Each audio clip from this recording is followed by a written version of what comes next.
Oh boy. This teaching was a rough teaching to put together. I finished at about 9:28 a.m. Went to bed about 2 o'clock, woke up 5 o'clock. So, there's not much. I hope I am able to bring this out properly. Yeah. Oh boy, oh boy, oh boy, oh boy. Okay. So I think it is, you're now ready. I hope. Nope. I need the link to place on Just a Word TV. Forgot about that.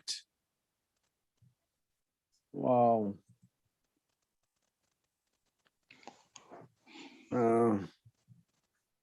Oh boy, I think I need an assistant to do all of these things. It's not very hard, but asking people to do something and getting them to do it, that's another thing. Very, very sad. It's sad, isn't it? Very, very sad. Quite interesting. Yeah, you're not even to ask someone to post something, you can't rely on people to do that. Yeah. Very, very, very sad. And I tell people, y'all gonna have to give an account. You think it's a joke? Every man will have to give an account for what he has done. This is a ministry. This is the Most High's word going out. And we there looking for the way about the Most High. And oh, I love the Most High. And you cannot. We cannot get something posted for him. It's gonna be interesting. Don't understand it. Don't know. Fear.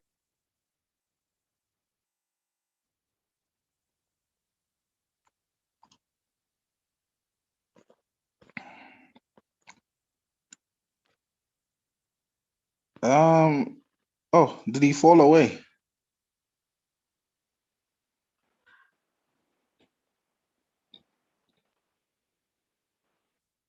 Okay.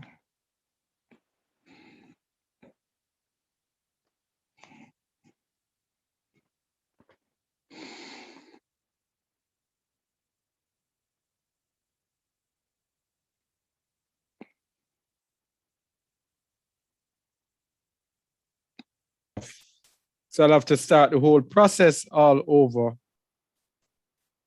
Had there been someone to do this, this would have been gone from me and I'd be gone, started teaching. What are you setting up? Go ahead, bro.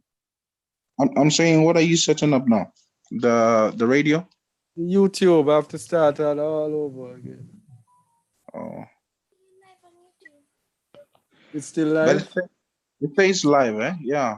It's still live. Oh, okay. Yeah. All right.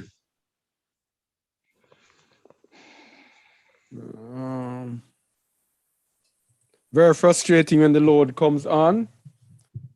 And as time goes on, continue to bear the load. Have people around you and no one can be relied on.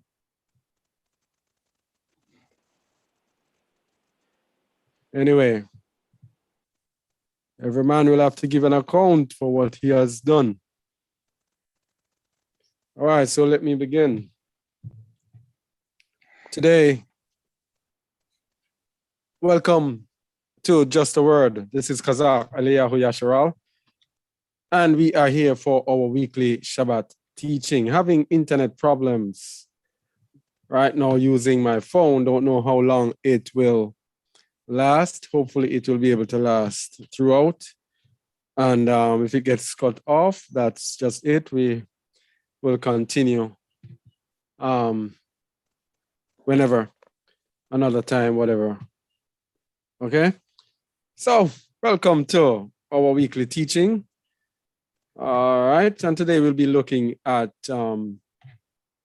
understanding the beast system and how to overcome it. And this, of course, is not the physical beast system. This is the spiritual aspect of the beast system we are looking at today. There's a very good video there that we shared on Just a Word. We shared the audio on Just a Word radio about the physical infrastructure of the beast system. That one is very interesting and should go and align with this one. Probably need to remember to share that link in the description of this video on YouTube. So this is the spiritual understanding of the beast system and how to overcome it. All right. It's actually a look at the subheading, how the two beasts lead us to spiritual destruction, how they are used to lead us to our destruction. Babylon has been a golden cup in Alua's hand that made the nations mad. The beasts have been made to make the nations mad and to bring them astray. It's a very long teaching we have today, but I don't think we'll be able to even go through probably half of it. Very, very detailed this teaching is today. And it is based, of course, on the earth is given into the hand of the wicked. He covereth the faces of the judges thereof. If not, where and who is he? This verse is what the world does not understand and seems to cannot understand. And if the world understood this verse, so many people will not be running to take this thing that they are giving out. The people just cannot understand that the leaders of the world in whose hand the world is are the wicked.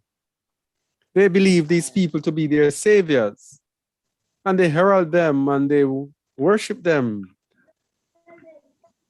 Chump worship, especially, it's the most profound I've ever seen a politician in this side of the world being worshipped at this time. Because, you know, the biblical understanding of worship, it's not bowing down and worshiping that person, right? It's throwing certain accolades, certain trust in that person to help you as a solution to your problem. And it is a dedication to that person that we see today in politics with Trump supporters still up to this day worshiping Trump. Please mute your mic, whoever that is. So Job 9:24, the earth is given into the hand of the wicked. And he says he covered the faces of the judges thereof. Now, who are the judges? Judges come from the Hebrew shapat, which means to judge, by extension to govern. All right. So the judges, if you look at the other meanings, the judges might not necessarily mean those judges who you see in the judging cases. Judges refers to those who are leading the people. So it says he covers the faces of the judges. The judges, the people, the leaders are blinded. Yes, they are blinded by the wicked and being led into all sorts of destruction. We see this today. All the leaders of the world have been blinded. All right, the wicked has covered their faces and leading them to do his will. Okay? So, where am I? Oh, forgot that this thing was off. Sorry about that. Coming up. All right, coming up. All right. You know that the wicked was made for the day of evil. Proverbs 16:4-7. I hope I can adequately bring out this teaching today. Very deep and takes a lot of concentration to bring out what I really want to bring out. 16, 14 to 17.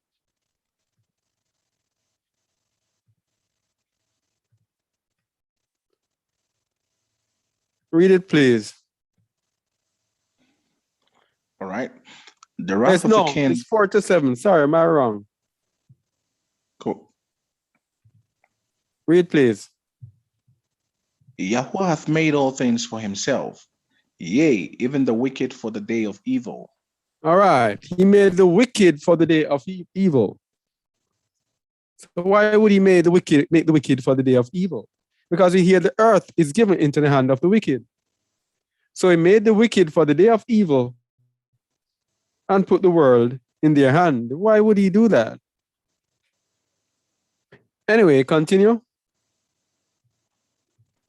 Every one that is proud in heart is an abomination to Yahweh. Though hand join in hand, he shall not be unpunished.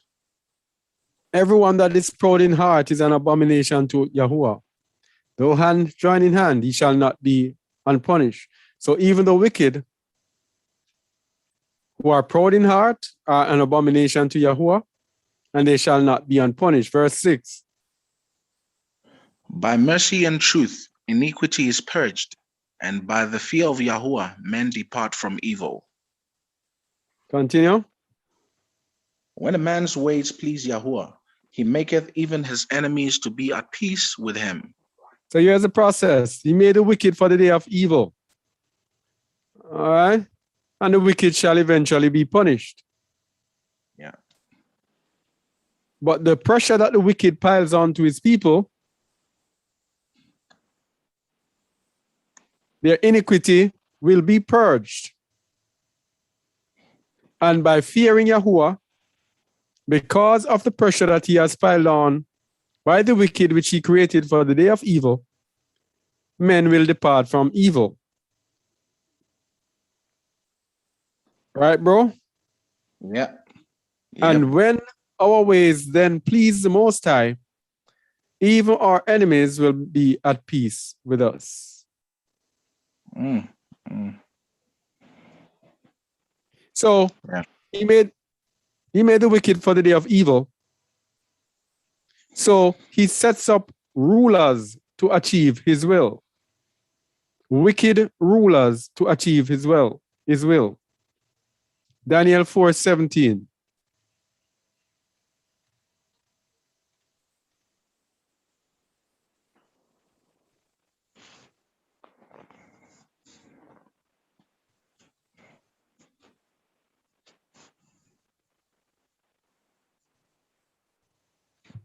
Read, please. This matter is by the decree of the watchers, and the demand by the word of the holy ones, to the intent that the living may know that the Most High ruleth in the kingdom of men, and giveth it to whomsoever he will, and setteth up over it the beast and the basest of men. All right. So the Most High rules in the kingdom of men and giveth it to whomsoever he will. So he will set up wicked rulers to achieve his will. The same will that we just spoke about in Book of Proverbs, when they are punished and they get the righteous ones will get their iniquity purged, and will depart from sin. So the Most High will set up even the basest of men. Basest there.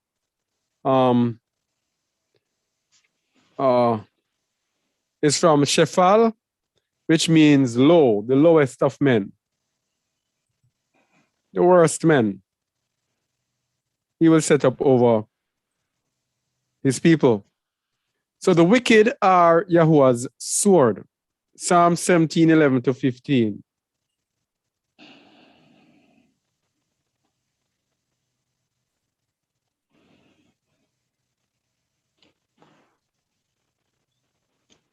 Read, please.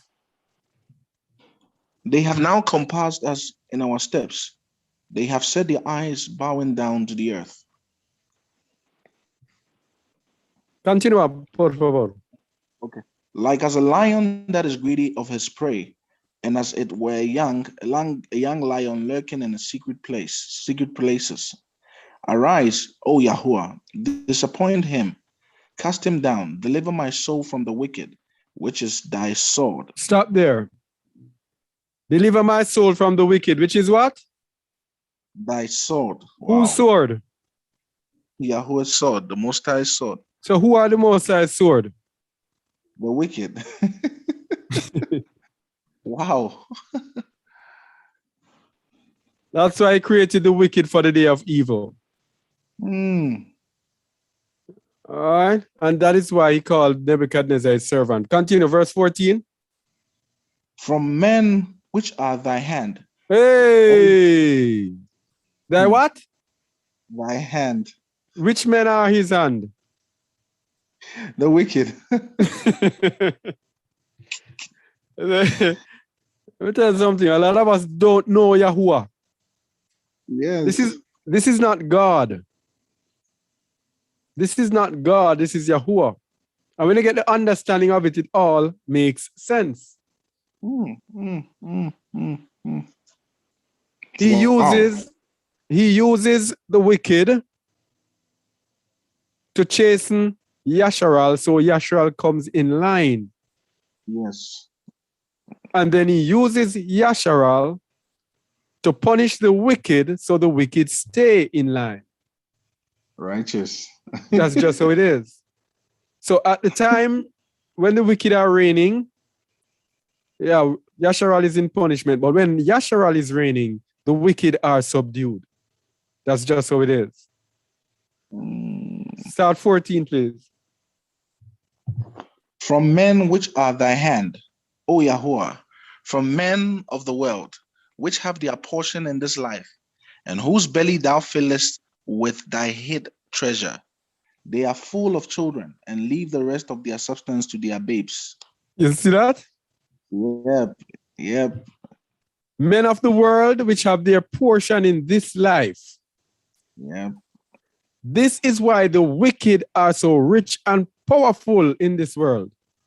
And they seem to not have a care.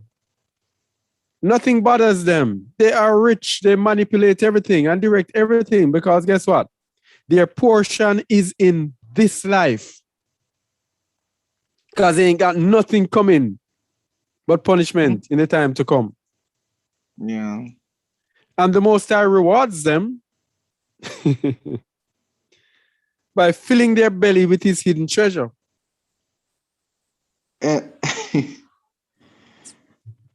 Well, would the hidden treasure be the children of Israel? Because in Psalm 83, it speaks about thy hidden ones. Yes.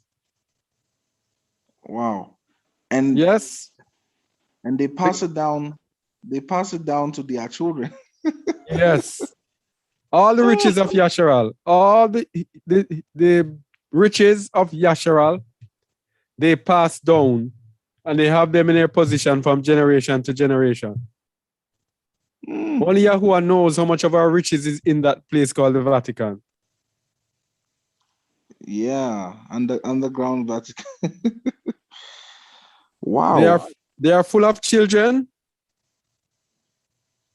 And leave the rest of their substance to their babes. Okay. And we know this is how these people operate. From generation to generation, they hand down their things to their children. And we struggle to have things to leave for our children. Most of us have to. I never inherited anything from anyone. And I know most of us here probably did not. Yeah. But these people are always able to leave their heritage to their children. Verse 15. As for me, I will behold thy face in righteousness. I shall be satisfied when I awake with thy likeness. Right.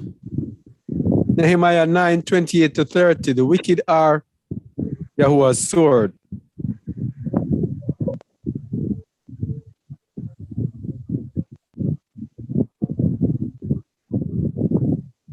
Nehemiah. Who's Nehemiah? Please mute your mic, please. Read, please. All right. But after they had rest, they Go did ahead. evil again. They did evil again before thee. Therefore, leftest thou them in the hand of their enemies, so that they had the dominion over them. Yet when they returned and cried unto thee, thou heardest them from heaven, and many times didst thou deliver them according to thy mercies. All right, so he leaves us in the hand of the enemies. These are the wicked who he gives authority to punish us. These wicked are his hand, his sword, so that they have dominion over us. And then when they pressure us to the point that we cry out unto Alua, then he delivers us. That's just the process. That's how it is. All right? And we know the same thing is going to come in the end time. Right now, as these people rev up the pressure with this mark of the beast, there's going to come a time when they're going to have us so much under pressure that we're going to cry to Alua, and he's going to hear us, and woe be unto them. Continue, please.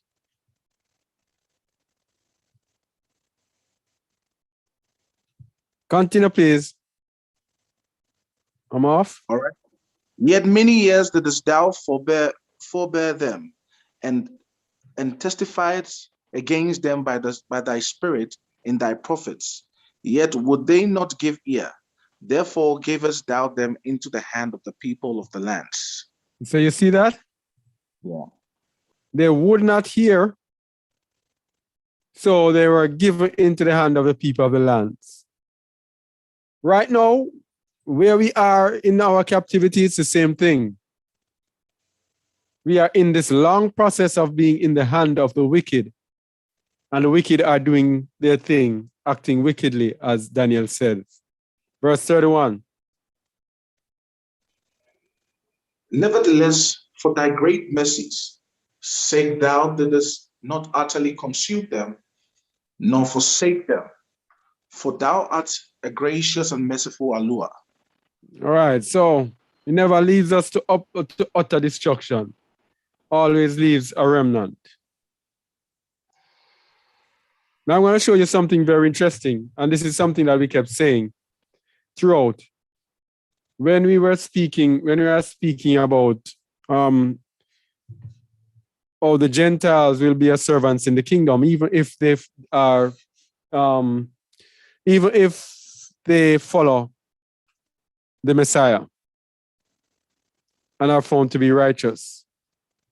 For the period of the 1,000 years, they are going to be our servants. And we're going to look at the point that Yahuwah's sword is against the righteous and the wicked. Ezekiel 21, verse 3. Might sound strange, but it's the same point that we're making. Ezekiel 21, verse 3.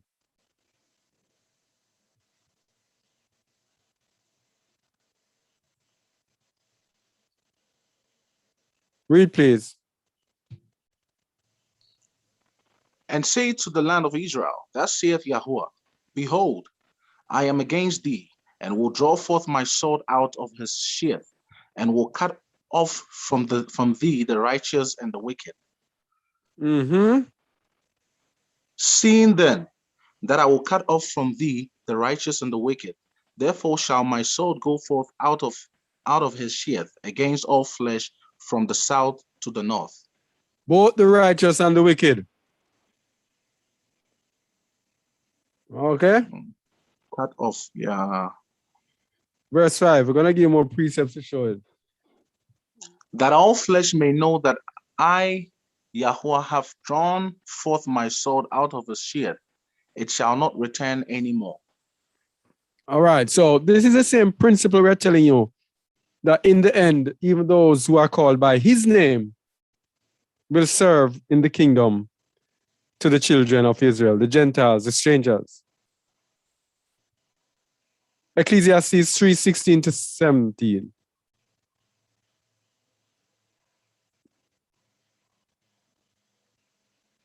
Ecclesiastes 3:16 to 17. Read, please. And moreover, I saw under the sun the place of judgment, that wickedness was there, and the place of righteousness, that iniquity was there. All right. You understand what this is saying, bro? The place of judgment, wickedness was there, and the place of righteousness, that iniquity was there. So let me see if I can expand on it. So on the same earth, in the time of Esau, whereby Esau is given, the earth is given in the hands of Esau, and all he does is wickedness. And then the same earth comes the New Jerusalem when Yahusha comes down, where these same wicked, or those that are classified or considered wicked, those whose seeds, the seed of the wicked ones, will be put outside the kingdom. So in that kingdom of the 1,000-year reign as well, there is the wicked and the righteous are in the city with Yahusha. So I don't know if it mimics the two worlds. So Jacob, the time of Esau and the time of Jacob, all under the earth. Okay. But also, that in the place of righteousness, that iniquity was there, as the same example that I used, that the Most High promised for, let's go to the gospel. He promised in Isaiah 61, verse 8, verse 7. Read verse 7, please. Right. For your shame ye shall have double, and for confusion they shall rejoice in their portion. Therefore in their land they shall possess the double. Everlasting joy shall be unto them. So for those who are the righteous, even though they are righteous, because of this promise, iniquity will be found in them. The iniquity of their fathers for what they have done, having his people in captivity for so long, his people have to possess the double. So even though there's righteousness, there's still iniquity in it.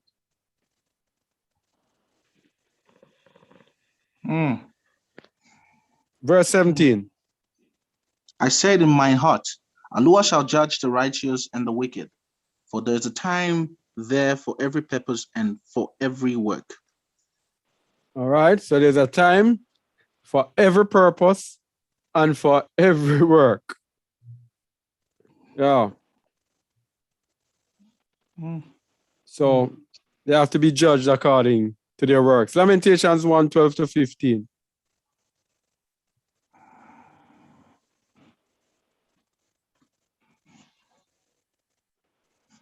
Read, please. Is it nothing to you, all ye that pass by? Behold, and see if there be any sorrow alike unto my sorrow, which is done unto me, wherewith Yahuwah hath afflicted me in the day of his fierce anger. This is Yasharal when they are gone into captivity. The Most High did not pardon everyone. Felt the brunt of this. Everyone. Verse 13. From above has he sent fire into my bones, and it prevaileth against them. He hath spread a net for my feet. He hath turned me back. He hath made me desolate and faint all the day. Continue. The yoke of my transgressions is bound by his hand. They are wreathed and come up upon my neck. He hath made my strength to fall. Yahuwah hath delivered me into their hands, from whom I am not able to rise up. Verse 15. Yahuwah hath trodden under foot all my mighty men in the midst of me. He hath called an assembly against me to crush my young men. Yahuwah hath trodden the virgin, the daughter of Judah, as in a winepress. All right, so in the place of righteousness, there is iniquity. The entire nation is punished for the sins of those who are in it. And so, even when there is righteousness, even when there are righteous among the children of Israel, iniquity is still found there. And so they have to be punished. As we can see in the case of Joshua, when Achan took the accursed thing and they went up against Ai and they could not prevail. And Joshua went to Yahuwah and Yahuwah said, Israel hath sinned. It was one man who had sinned, but Israel had sinned in the eyes of Alua.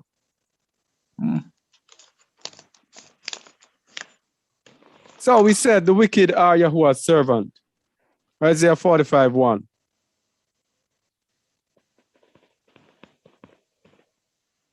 Read, please. Thus saith Yahuwah to his anointed, to Cyrus, whose right hand I have holden, to subdue nations before him.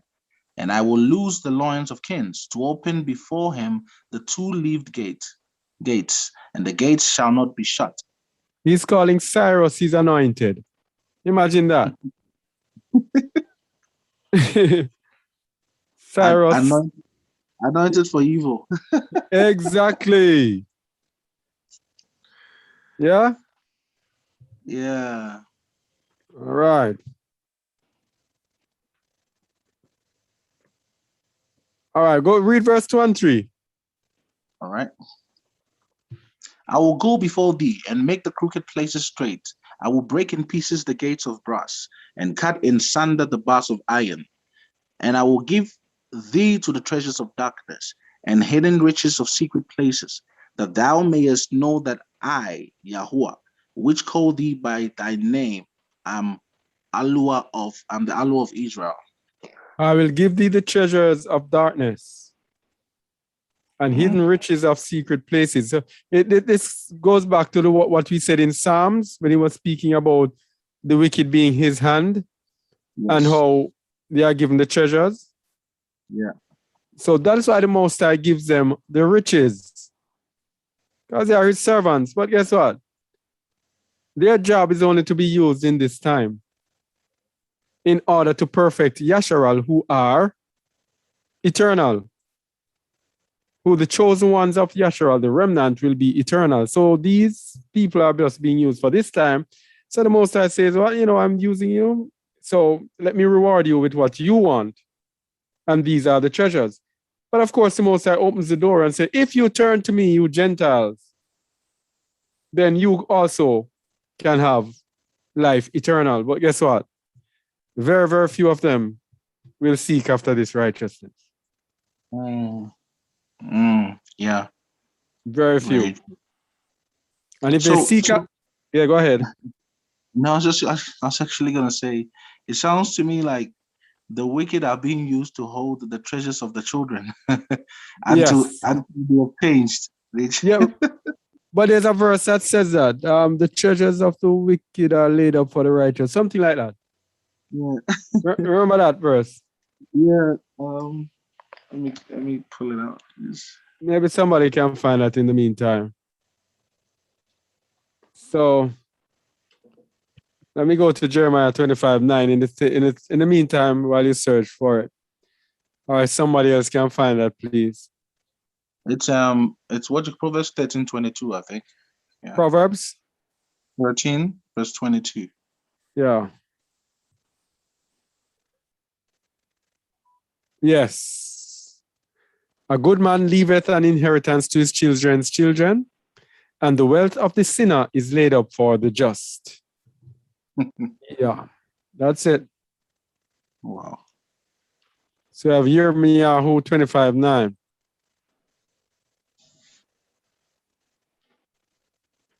Read, please. All right. Behold, I will send and take all the families of the north, saith Yahuwah, and Nebuchadnezzar, the king of Babylon, my servant, and will bring them against this land, and against the inhabitants thereof, and against all these nations round about, and will utterly destroy them, and make them an astonishment, and an hasten, and perpetual desolations. His servant, Nebuchadnezzar, the king of Babylon. Babylon was a wicked kingdom.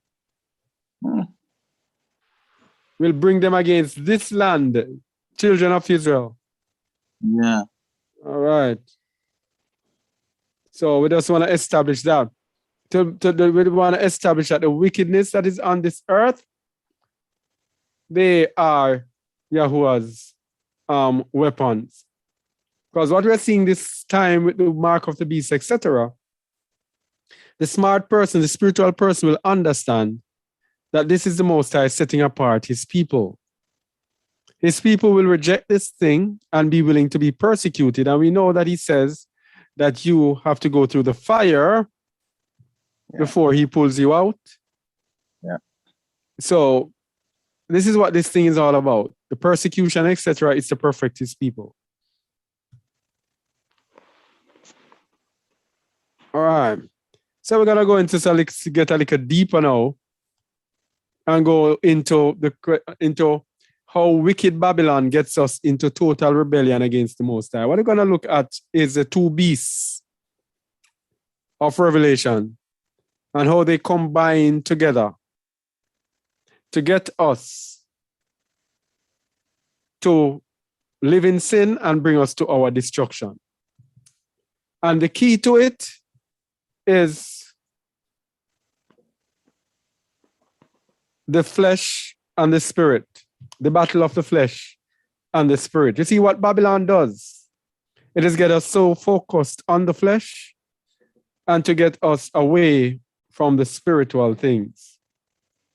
Get us so focused on the flesh, they either rob us of the things that satisfy the flesh that can get us to live spiritually, or they pollute the flesh, or they get us to be obsessed with the flesh, and spiritually, they get us to worship false gods under deception, and also gets us to defile our bodies, which is our temple, etc. These are just summaries, but we're going to see different ways how wicked Babylon gets us into total rebellion. And Galatians 5:16-17 tells us, "This I say, then walk in the Ruach, and ye shall not fulfill the lust of the flesh. For the flesh lusteth against the Ruach, and the Ruach against the flesh, and these are contrary the one to the other, so that ye cannot do the things that ye would." Very important. If the flesh is lusting against the Ruach and the Ruach against the flesh, because they are contrary to the other, you cannot do the things you would. And Babylon knows this. You cannot do the righteous things that you would. So Babylon messes up the flesh and the spirit. 1 Corinthians 3:16-17. Could you read that, bro? All right. Know ye not that ye are the temple of Allua, and that the Ruach Allua dwelleth in you? If any man defile the temple of Allua, him shall Allua destroy, for the temple of Allua is holy, which temple ye are.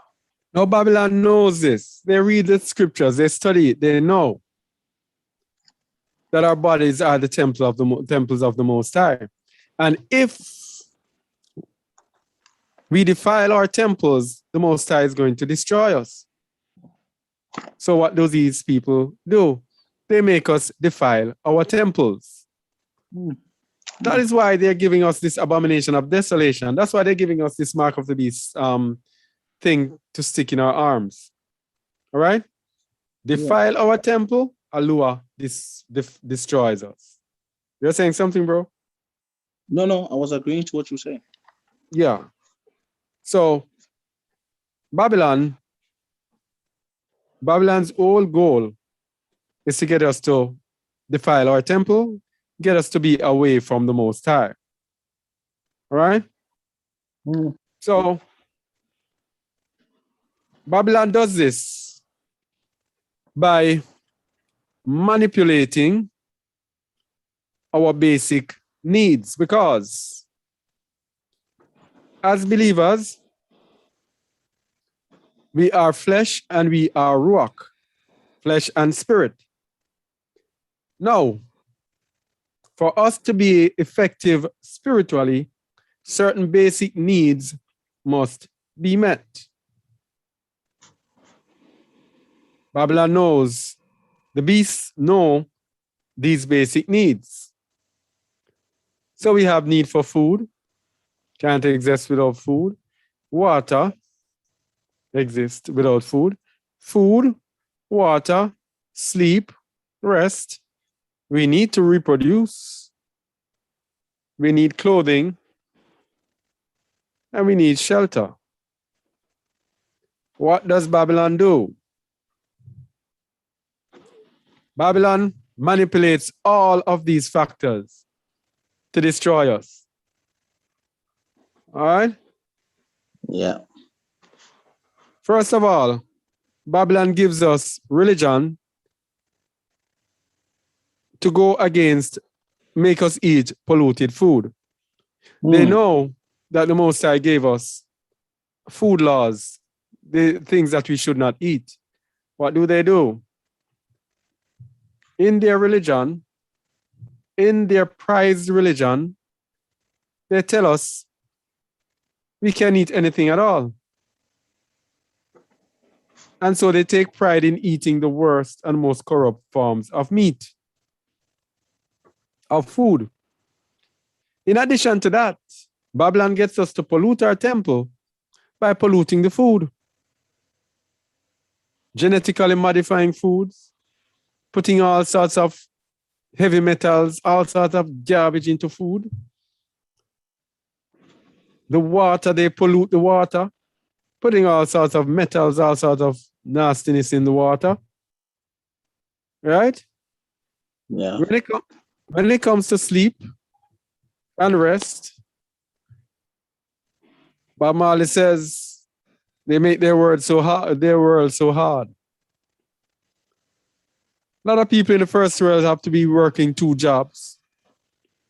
People come home from here in Jamaica.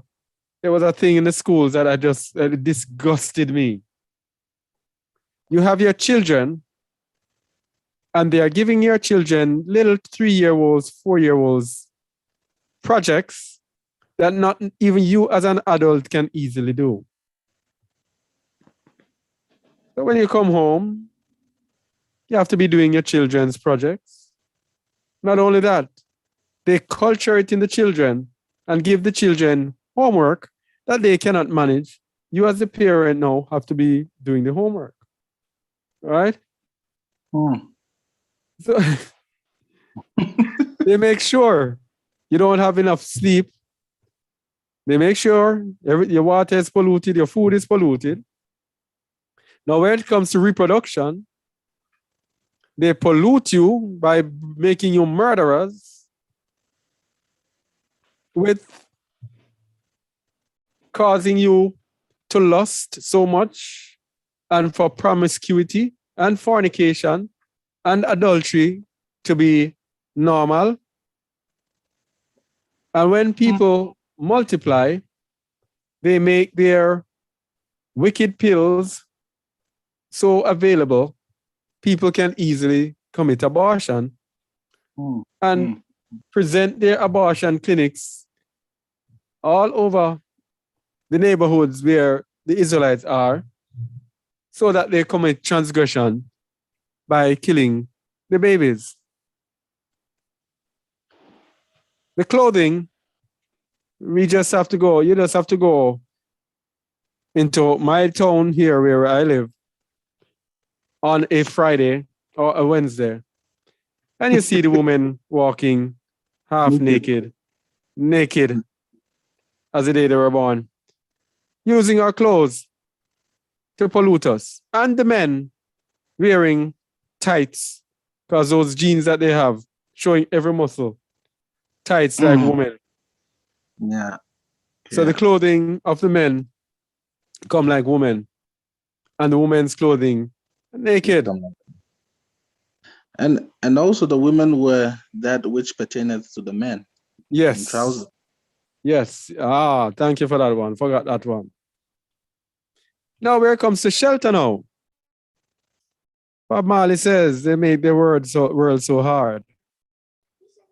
Yeah, I'm going to say it again. That's how they do it. They make their word hard. So for you to get a house now in Jamaica, guess what you'll have to do? You cannot afford it. Price is so high, you have to go to the bank. You go to the bank and you take a loan. The bank actually owns the house and you spend the next 25 years giving up most of your salary, working hard to pay back that loan, becoming a slave to your job because you cannot lose a job, because if you lose it, you lose your salary. The bank can take away your home. They make their words so hard. So everything here, we could go more and more and deeper into all of that, but that is just a synopsis. Everything here is made hard so that our basic needs cannot be met. If your basic needs are not met, then you cannot basically serve the Most High as efficiently as you would. All right? Because you'll be concentrating on lacking. All right? Because even though the Most High, the Messiah says, deny self, you have to understand that deny self does not mean denying basic things. It might mean denying basic things in a fast for a while. But denying self means actually denying everything outside of basic needs. Okay? So you're going to need food, you're going to need water, you're going to need somewhere to sleep, you're going to need clothes, you're going to need shelter. Yeah? Reproduction as a part of a natural life. That's not an everyday thing. But you're going to need these things. All right? But it is the other things, the wants, that you deny yourself from. So, the model of the assembly is very, very, very important. The Most High, just think about what I just said a while ago, of Babylon striving to take away our basic needs. Because there's another aspect to it as well. To the basic needs as well, is that in addition to taking away our basic needs, Babylon also does the opposite, which is to push us to riches. Yes? Which is even worse. But anyway, we're going to look at the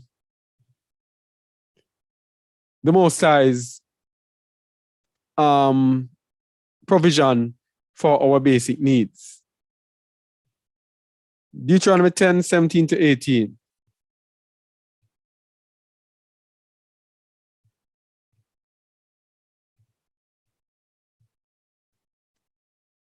Read, please.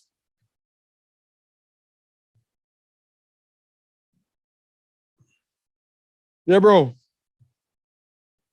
Oh, sorry, I was reading.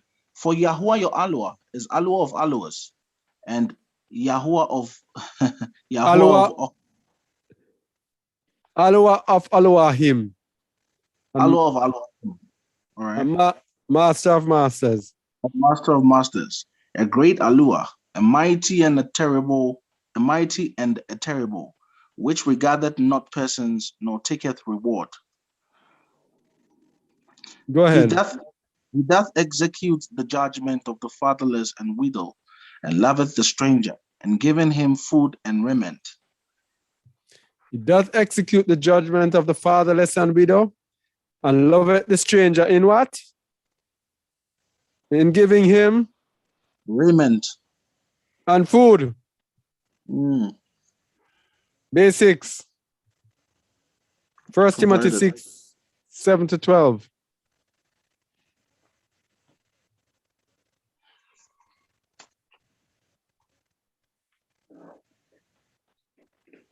Go ahead. All right. For we brought nothing into this world, and it is certain we can carry nothing out. And having food and raiment, let us be therewith content. In other words, you don't even need shelter here. As long as you have food and clothing, be content. Verse 9.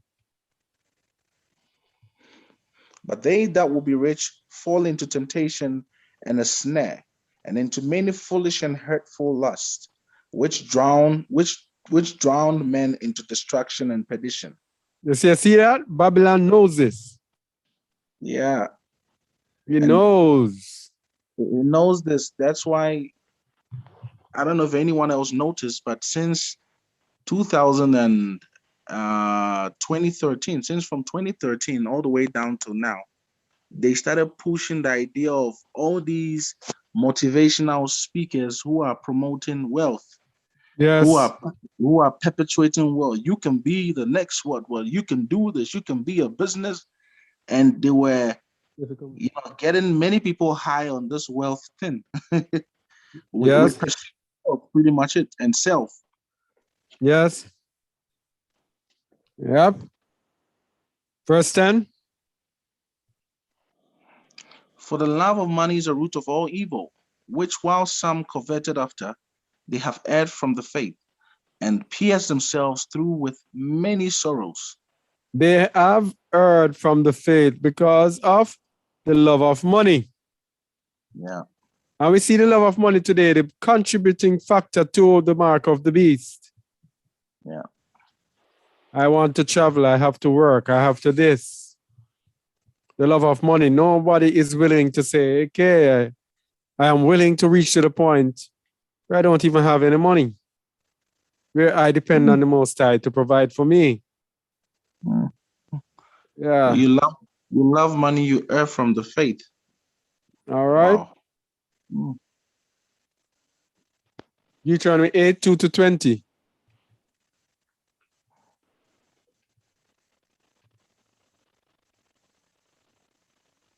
Read, please. And thou shalt remember all the way which Yahuwah thy Allah led thee these 40 years in the wilderness, to humble thee and to prove thee, to know what was in thine heart, whether thou wouldest keep his commandments or no. All right. So he provides for our basic needs in order to humble us. All right. If more than our basic needs are provided for, and we've gone into greed, into excess, then we're going to have a problem. We're going to go into pride. So it says to humble thee. And that's why it's important that the believer, the true believer, be humble, just providing for their basic needs, and not dilly-dallying into excess. Verse 3. And he humbled thee and suffered thee to hunger, and fed thee with manna, which thou knowest not, neither did thy fathers know, that he might make thee know that man does not live by bread alone, bread only, but by every word that proceeded out of the mouth of Yahuwah doth man live. So even though he provides manna for us, he still suffered them to hunger so that they may not focus too much on the food, but to focus on his word. Meditate on it day and night. Yes, so that is why it's important for us to fast. Because if we don't fast voluntarily, the Most High is going to force us to fast. So I don't know about you. I prefer to have and to fast than to want it and don't have it. Oh, yeah. So I choose to fast. So it actually teaches you, to even be content even when there is no provision. Exactly. Exactly. It humbles the desires of the flesh, which Babylon promotes every day. Tells every us day. With their food and their great tasting foods that are full of poisons. The KFC, the Burger King, Wendy's. Verse 4. McDonald's, Thy raiment waxed not old upon thee, neither did thy foot swell these 40 years. The raiment, which we said is a basic need. did not get old upon them. So the Most High protected them and gave them their basic needs. Verse 5. Thou shalt also consider in thine heart that as a man chasteneth his son, so Yahweh thy Allah chasteneth thee.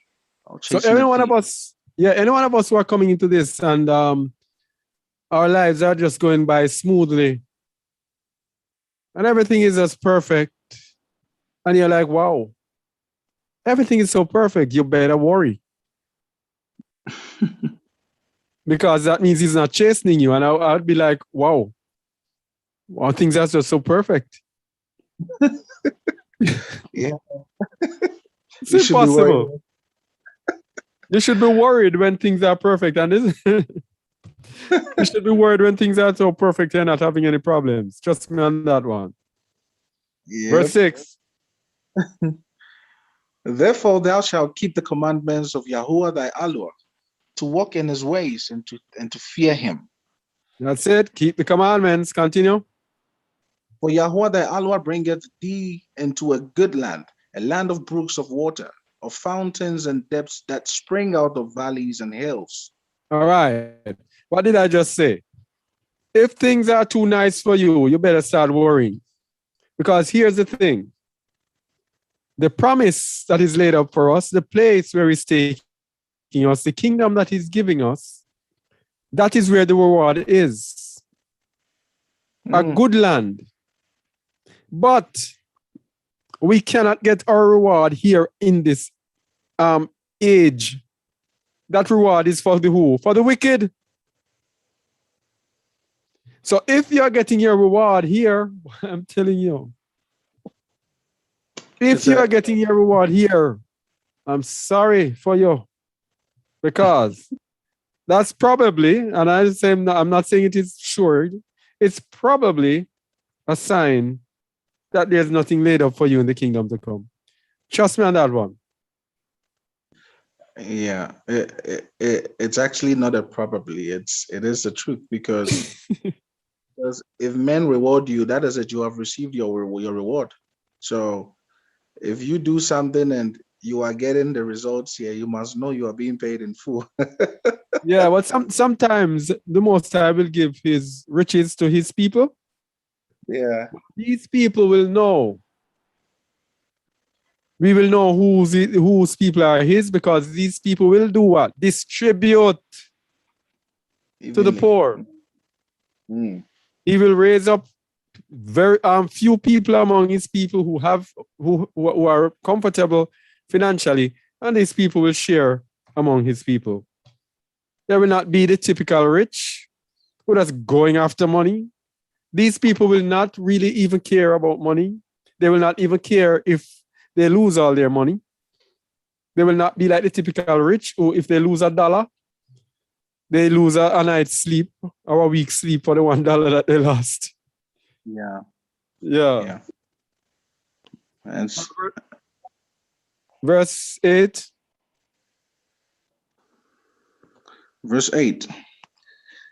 A land of wheat and barley and vines and fig trees and pomegranates, a land of oil, olive, and honey.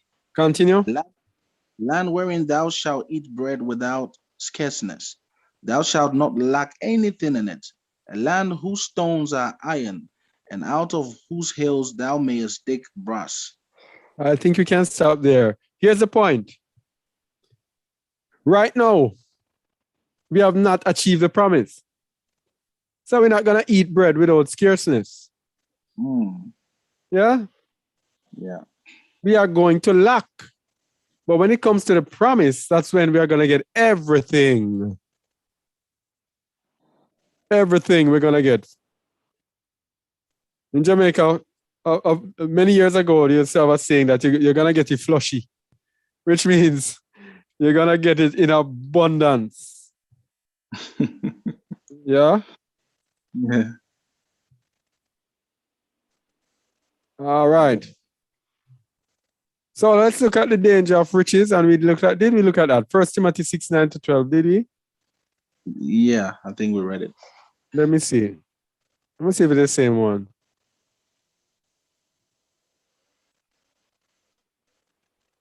Yeah, we read that already. So we looked at the danger of riches already. All right, so for our spiritual perfection, we must satisfy our basic needs and not go after riches. This is when it comes to the physical part of it. All right, with the flesh. We must satisfy our basic needs and we must not go after riches. Be satisfied with our basic needs, and then that,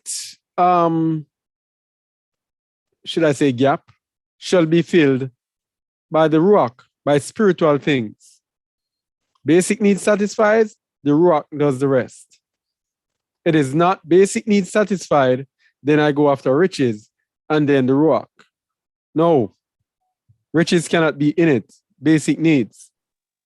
All right? So, with this in mind, Babylon makes sure that we cannot satisfy our basic needs through a system that makes it hard to make it, while at the same time they set up temptation for us to lust after riches that most cannot attain. Example, the American dream. And Brother Mikhail can tell you about this with his experience of this elusive dream. He and I spoke about this, I think it was last night, about this delusion that people chase after of trying to attain unto riches, which is a trick, a deception. All right? So at the same time, Babylon makes sure that the covetous rich are blessed and the poor are oppressed. So they make sure we cannot satisfy the basic needs. Now, if you cannot satisfy your basic needs, your whole life and emphasis has to be on fulfilling those needs.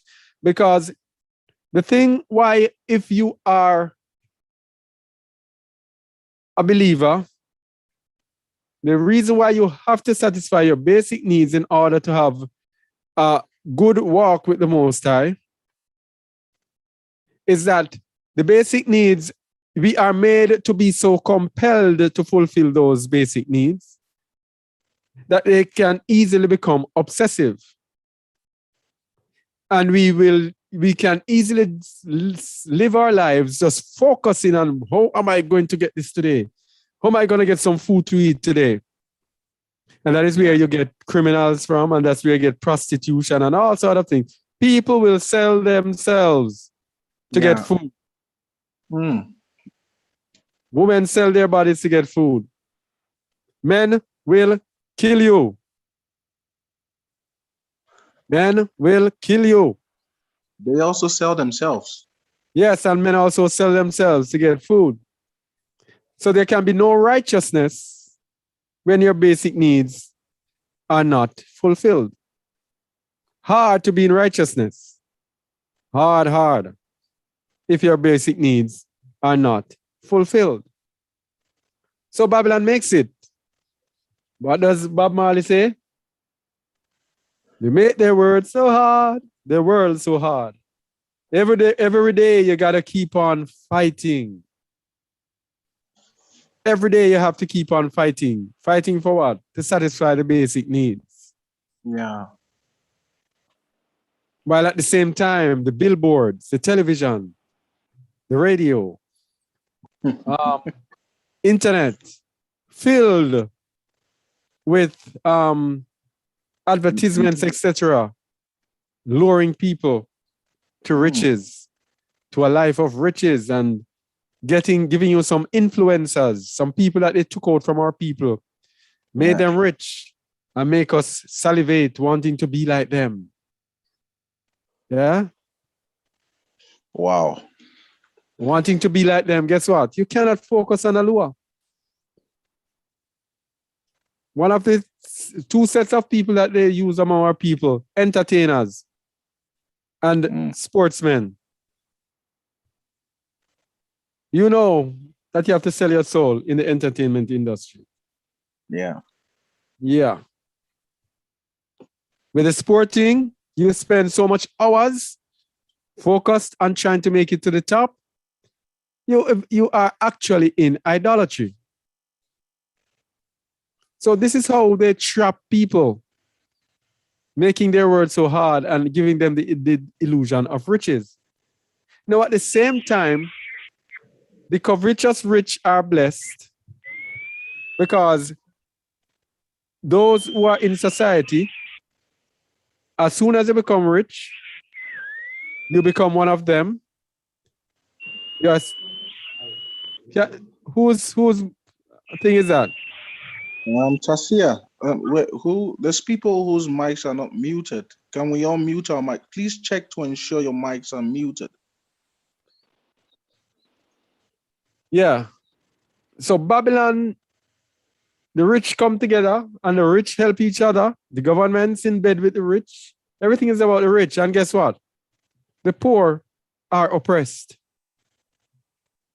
The poor are given the illusion that they are being taken care of and that these people care for them.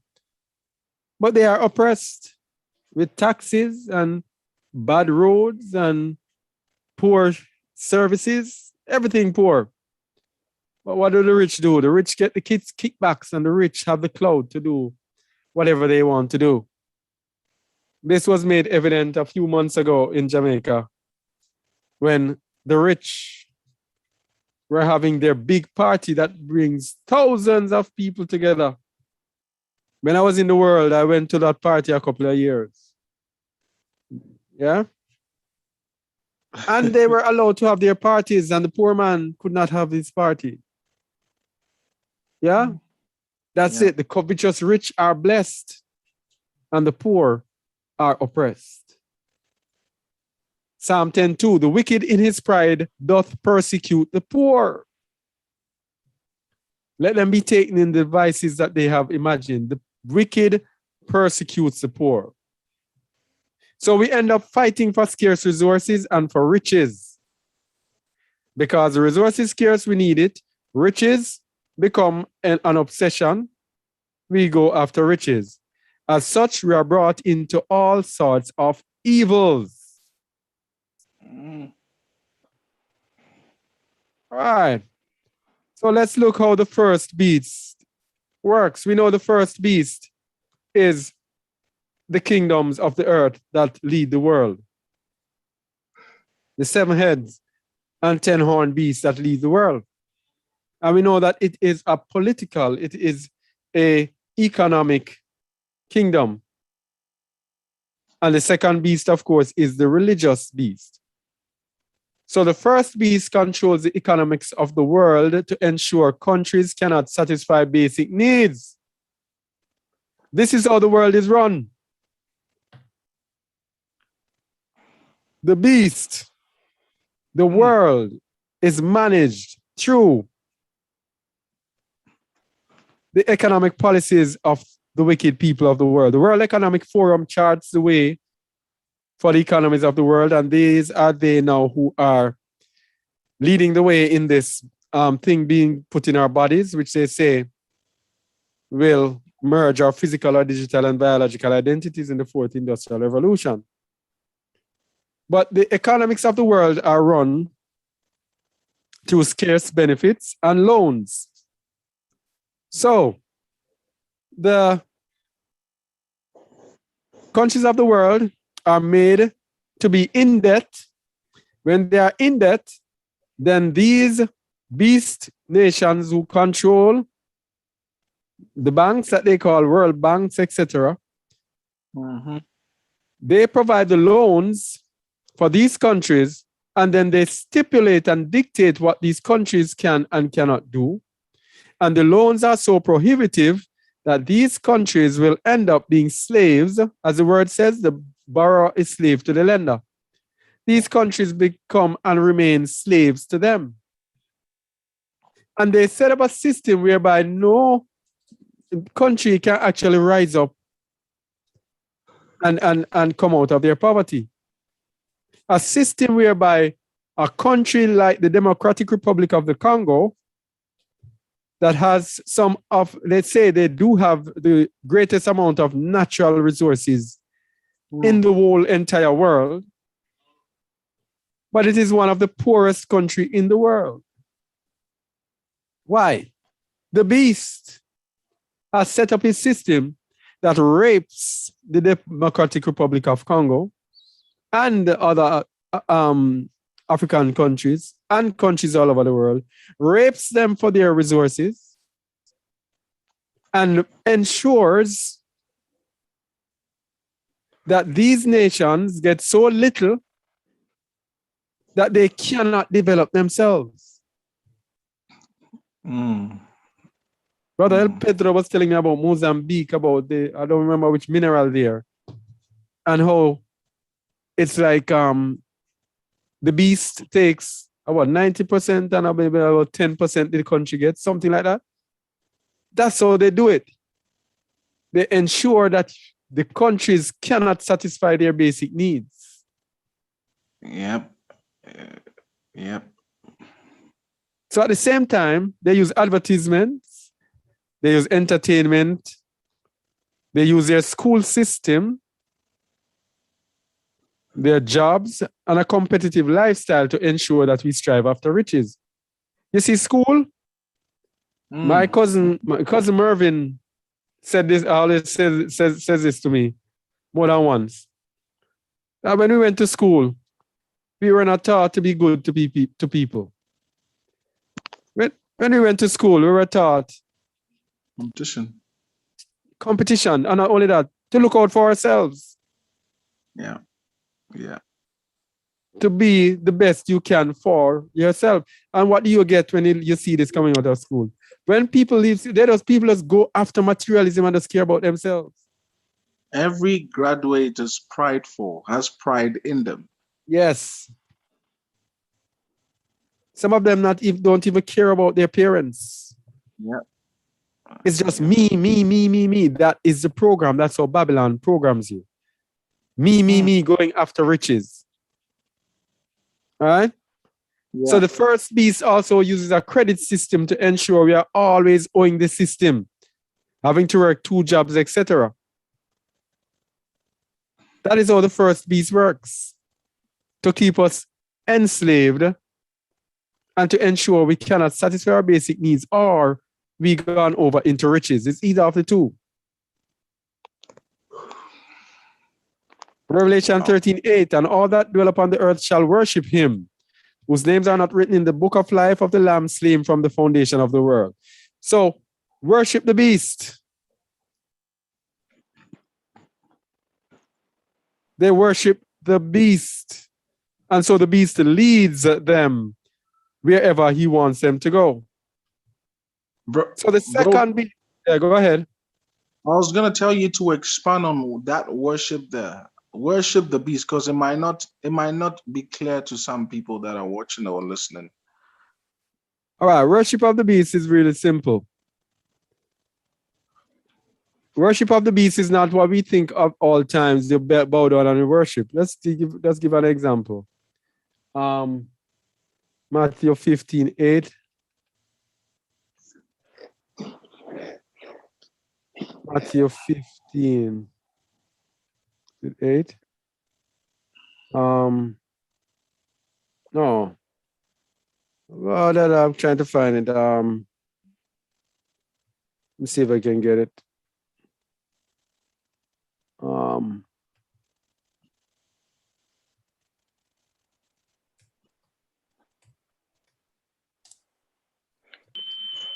Brother T.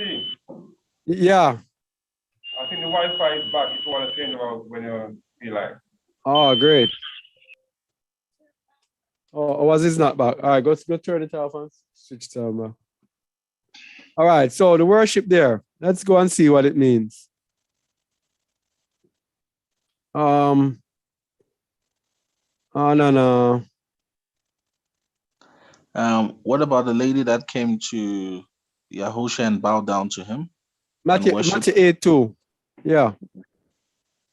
And behold, there came a leper and worshipped him, saying, Master, if thou wilt, thou canst make me clean. All right, see what it says is worship? Just come in and ask him, if you will, you can make me clean. That is worship according to scripture. All right. Yeah. Matthew 9:18. While he spake these things unto them, behold, there came a certain ruler and worshipped him, saying, My daughter is even now dead, but come and lay thy hand upon her, and she shall live. My daughter is even now dead, but come and lay thy hand upon her, and she shall live. When the word says worship the beast, it is not as most of us think. The whole world is now worshiping the beast by taking the mark of the beast, by putting their trust in this thing that they're putting in their bodies and saying that, hey, this can cure. The beast came and said, hey, this can cure you. The set apart people of the Most High says, hey, that is the mark of the beast. What do the people say? Hey, I trust the scientists. Yeah. That is worship of the beast. And also for those that also say, I can't afford to lose my job because I have to provide. I need to pay my bond, so I have to take the mark. Now that is worship in itself as well. And many are taking this mark because of in the name of I don't want to lose my job. But hear this one, bro. Hear this one. Then came she and worshipped him, saying, Master, help me. All right. This one is for this thing that people are putting in their bodies. This is worship of the beast. Worship the beast and take his mark. If you are saying this thing can help you, even though people are saying this is the mark, if you are saying this thing can help you, and the beast is giving you this thing, you are worshiping the beast. The beast provides all the major corporations, is in charge, all the major companies and hospitals and all these you can think about. So anyone that runs to it for help, all a part of the beast system. Yeah? Yep. Because you see, when these nations come together and see one world order ruling, we know that it is now the beast that is ruling. Even in Jamaica, people see and know. Here, people say that he's not doing, the prime minister is not doing it off his own accord. They know. And if you know that he's not doing it off his own accord, then you know that it must be the beast. Yeah. Yeah. So how can you be following what the beast says? Anyway, the second beast is the religious beast. Now, the second beast is modeled off the same order of the first beast, which is why it says in the book of Revelation that he exercised the power of the beast before him. I think that's Revelation 13:11. Let's go there. I think it's 11, is it?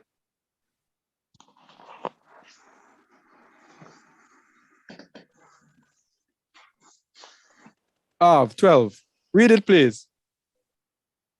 And he exercised all the power of the first beast before him, and caused the earth and them which dwell therein to worship the first beast, whose deadly wound was healed. All right, so this first beast who's giving us the thing to put in our bodies. This second beast, the religious beast, exercised all the power of the first beast before him.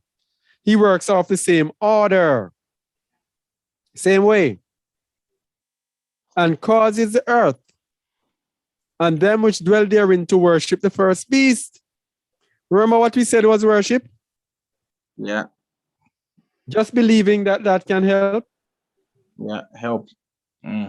Just believing that can help, or saying that can help. And we see today the religious beast, the Christianity, all you can hear from the religious leaders is go and take the Go and take the you know what. The magic potion. So that is the second beast causing the earth to worship the first beast. Hmm. All right? So let's get back there. So the second beast is modeled off the same order of the first beast. But first, let us look how the Most High sets up his perfect assembly that focuses on making all cover their basic needs. So what we're going to look at, we're going to see the wisdom in the set-apart assembly that is in the book of Acts. And then we're going to see what the beast gave us, church. So we're going to see just by looking at both and understanding about basic needs and riches. We're going to see how church is wicked and is not of the Most High, and that you cannot be perfected in a church, and that church is of Baal and church is of Satan. Okay? So we're going to look at how the Most High sets up his perfect assembly. Because his perfect assembly focuses on making all cover their basic needs. There's a reason. There's a reason these people sold what they had, laid it at the apostles' feet, and shared up everything so no one lacked. There's a reason for that. Everyone's basic needs are covered, and no one lives in riches. No one lives above the other. Let's go. The Most High's perfect assembly. Acts 4:32 to 35.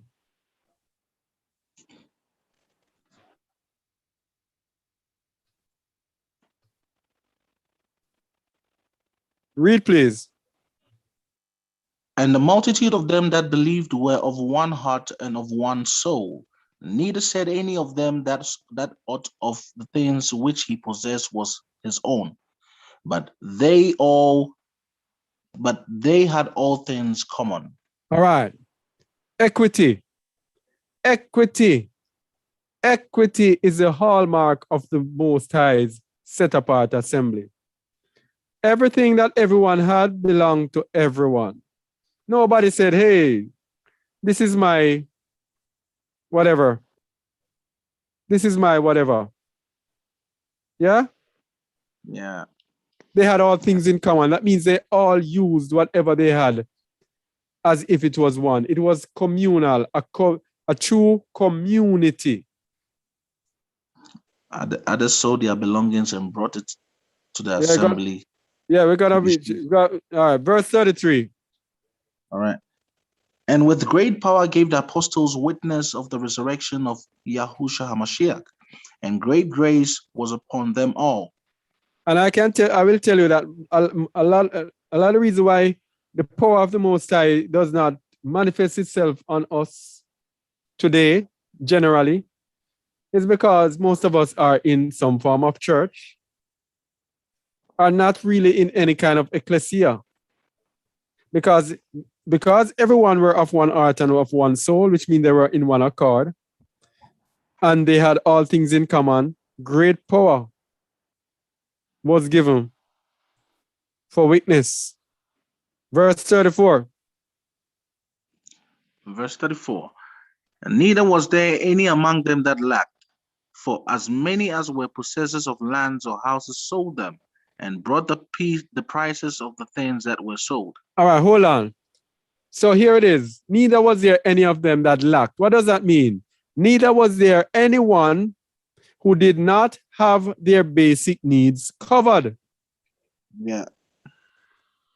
Because those who had sold what they had and brought the money that they got from the sale and did what? 35. And laid them down at the apostles' feet, and distribution was made unto every man according as he had need. According as he wanted? Nope. As he had need. Distribution made according to as he had need. So everyone had basic needs covered. No one was living in riches. This is the Most High's assembly, the one that he set that can enable us to be in perfection. What did we do? What did we do over time, Shamuel? We followed the wicked in their church. Yeah. Now we know that the church does not have a structure like this.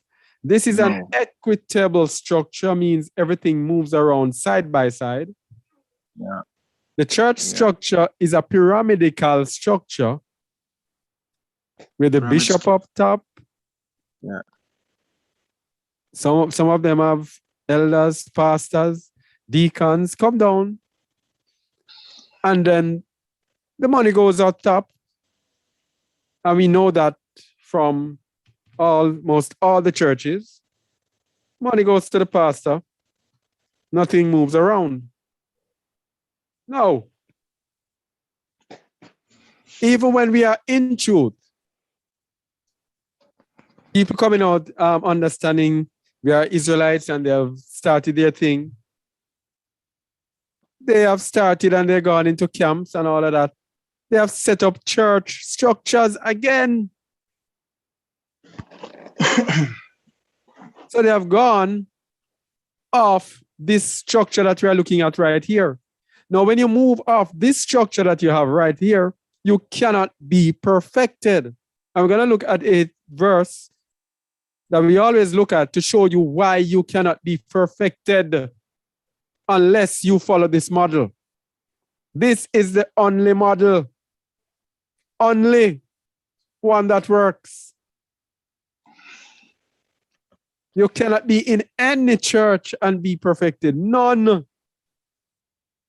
The church of this, the Baptist this, the Pentecostal this, the Seventh-day this, the Jehovah Witness this, any one of those structures, they are of the order of the beast coming from the church system. Yeah. Cannot be in there and be perfected. 1 John 3:17-18.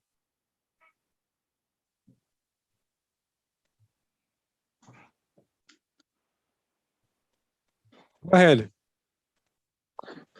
All right. But whoso hath this world's good, and seeth his brother have need, and shutteth up his bowels of compassion from him, now dwelleth the love of Allah in him.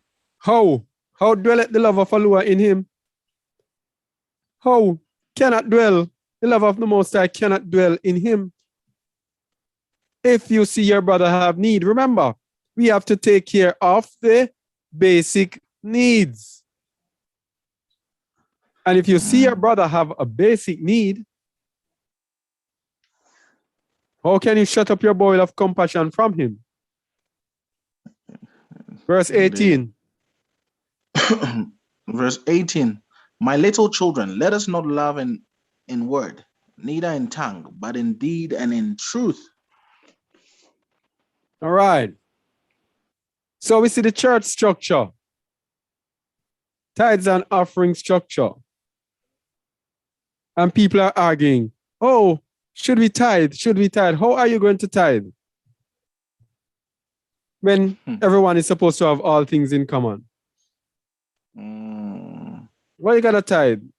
When you're supposed to give not by compulsion. But bro, another interesting part of what you're just saying is that another way that religion cannot, the religion of the beast, Christianity, cannot run from its deception is that, remember, the Most High says, bring into my storehouse the what? The tithes, so that what? So that it will be distributed to some people. There's a classified people that is distributed to. Our question is that this religion does not even do that. And even the tithing is also a command, is a law. So if the laws are abolished, how are they only choosing tithing? Exactly. Exactly. Yeah, big deception. Very, very big. Very big deception. So the tithes and offerings goes up to the pastor. The pastor gets rich. He buys one car today. Next year buys another. Next year buys another. Builds his house. He sends his children to the biggest private schools, the greatest colleges, while people in the assembly are struggling. And if the people in the assembly are struggling and they ask for help, he says, I will pray for you and I will pray with you. Yeah? Yeah, they love in words. Yeah. Selfish and wicked. So the Most High's way cannot be perfected. Even while I was in churchianity, it always bothered me. And I always said in my mind, I would love to be in an ecclesia, but there was no one around. Yeah? Yeah. Yeah. Because if we have not reached to the point where we are not looking out for things for ourselves, but just to satisfy our basic needs, if we have not reached that point, then we are no way near the kingdom. Because if you study the people who are in the scriptures, study the writings of Apostle Shaul and the Messiah, the people who actually went into the kingdom were people who were willing and gave up everything. Yeah. We're willing to be nothing. We're willing to be laughed at, to be mocked, to be scourged, to be nothing, to be rebuked, to be embarrassed, to have their goods taken away and spoiled, to be afflicted. We are nowhere near that, most of us, unless you can reach to the point we have the mind of being in an ecclesia where it's all about love, sharing, and caring. So, distribute. So we're telling people in this end time, an ecclesia is the way to go. No church. Brother Mahar will tell you, church cannot save you. Yeah, he always says that. Oh, where was I now? Oh, so we're at the Most High's perfect assembly. So, let's see the trick of the second beast.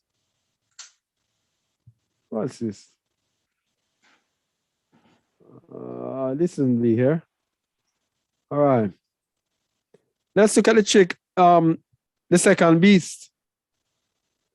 You see, the second beast, of course, is the religious beast.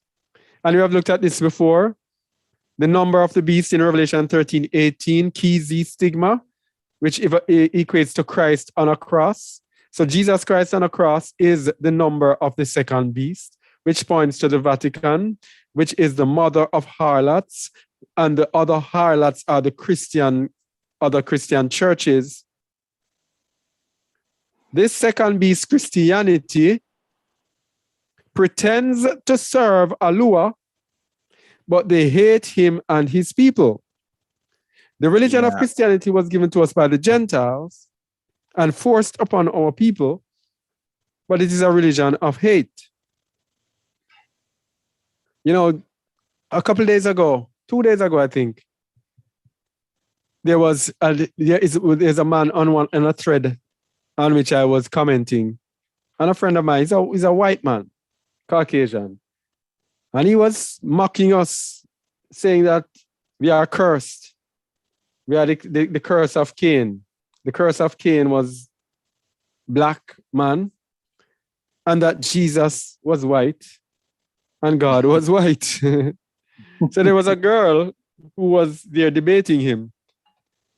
And he said, come off of your foolishness. God is white. Jesus is white and God is white. So I said to the girl, but he's right. God is white and Jesus is white. Because they are not Yahuwah Sabaoth, the Allah of Yasharal. God is the God of Gentiles, God of everybody. They are totally different. Yes, so God is fortune or chance, the God of luck. Now, the God is the white man's mighty one. Because the white man loves his money, his wealth. And God is the God of wealth. So this God, he does not love us. He does not love our people because these are demons. Yes? How long has our people been worshiping him? He does not even take care of the needs of our Oh, boy. And we see him powerless now in the time of this CV. crisis. Yeah. So So God is a white man's God. He's a white man's deity. All right? So Yeah. the second beast pretends to serve Alua. And let me show you something as well. If you look at the beast of 7 heads and 10 horns, the beast of 7 heads, where is it? The beast of 7 heads and 10 horns. Okay? Canada, Germany, United States, Italy, France, Japan, and United Kingdom. Yeah. 6 out of 7 of them are Edomites. They are Caucasians. Yeah. Now, if you look at the second beast, where is he? Oh, the same family of people in the second beast. Yeah. So the both beasts are from the same nation of people. Now, if both beasts are from the same nation of people,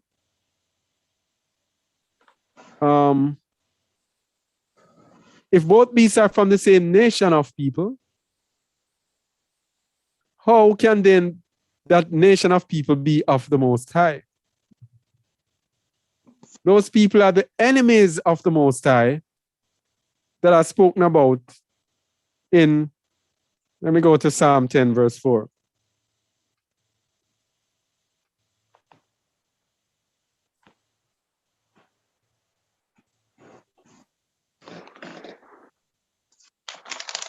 Read, please. The wicked, through the pride of his countenance, will not seek after Alua. Alua is not in all his thoughts. All right. They do not seek after Alua. They seek after that person who they wrote in here, God. That's who they seek after. Fortune. They do not seek after Yahuwah Sabaoth. I don't know if you ever saw that thing from Albert Pike, that Freemason man from the 17. Yeah. He wrote, he calls Yahuwah Adonai.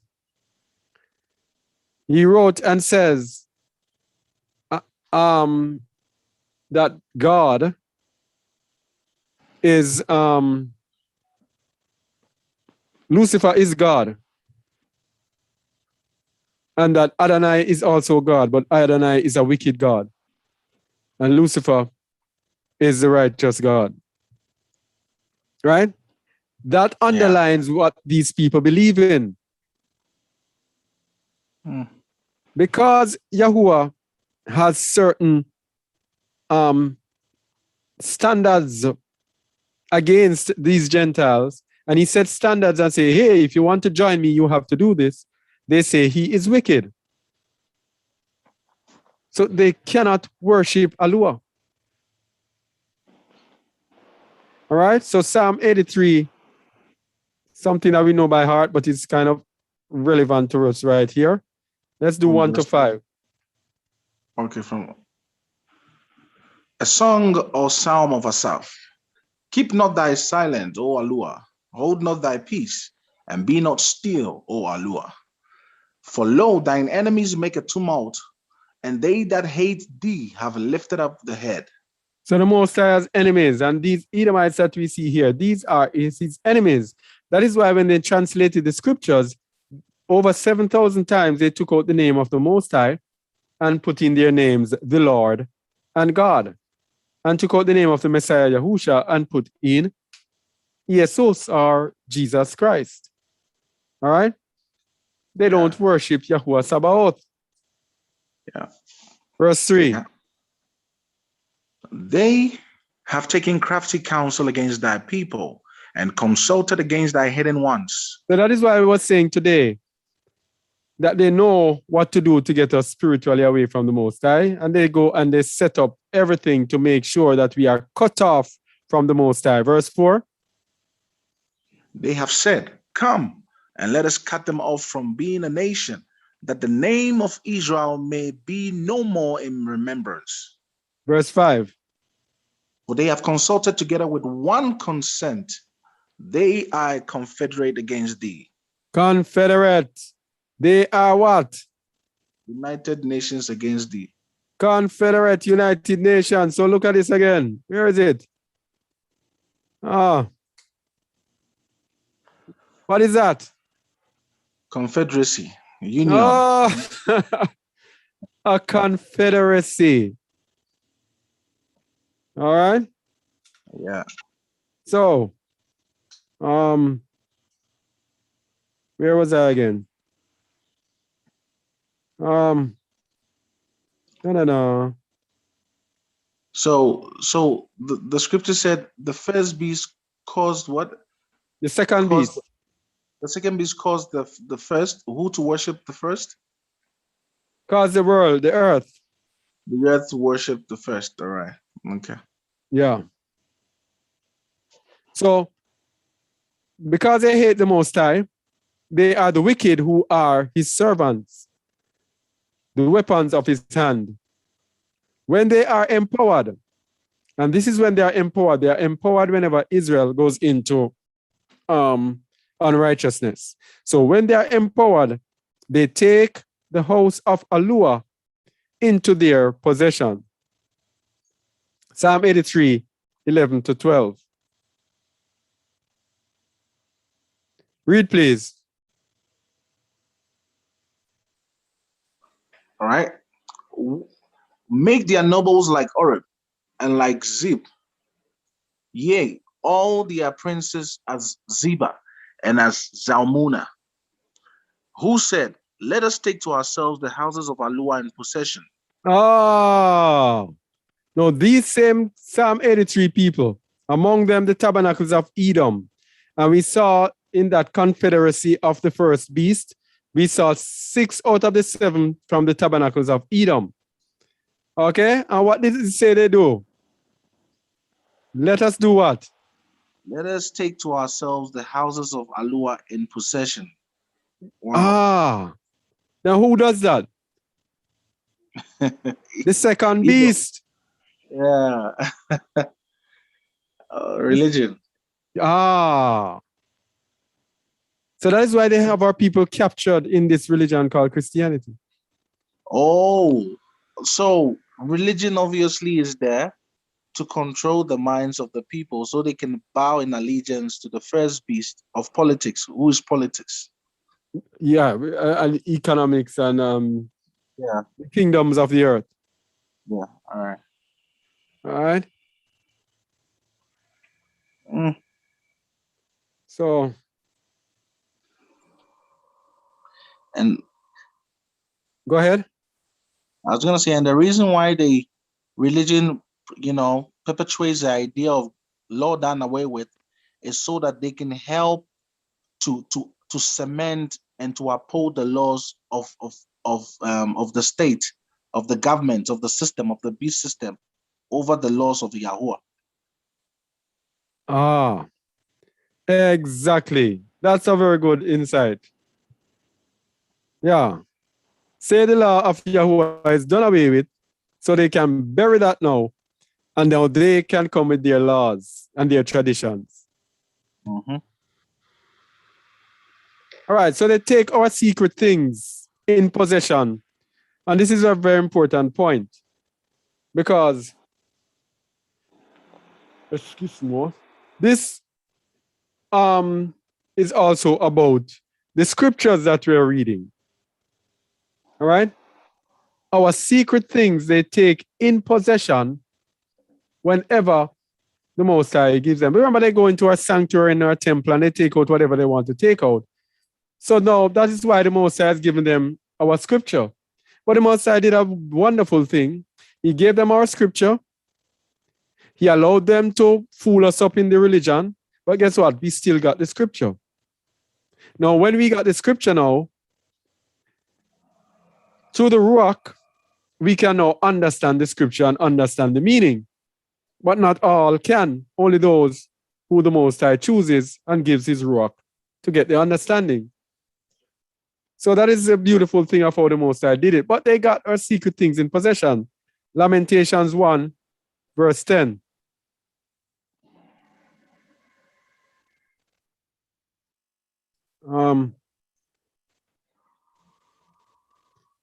Read, please. All right. The adversary hath spread out his hand upon all her pleasant things, for she hath seen that the heathen entered into her sanctuary, whom thou didst command that they should not enter into thy congregation. You see that? Yeah. Entered into the sanctuary and spread out his hand upon all her pleasant things. Mm. Whether it be the gold cups or the silver, or it be the scripture, the scrolls that were there. 1 Samuel 5, 1-2.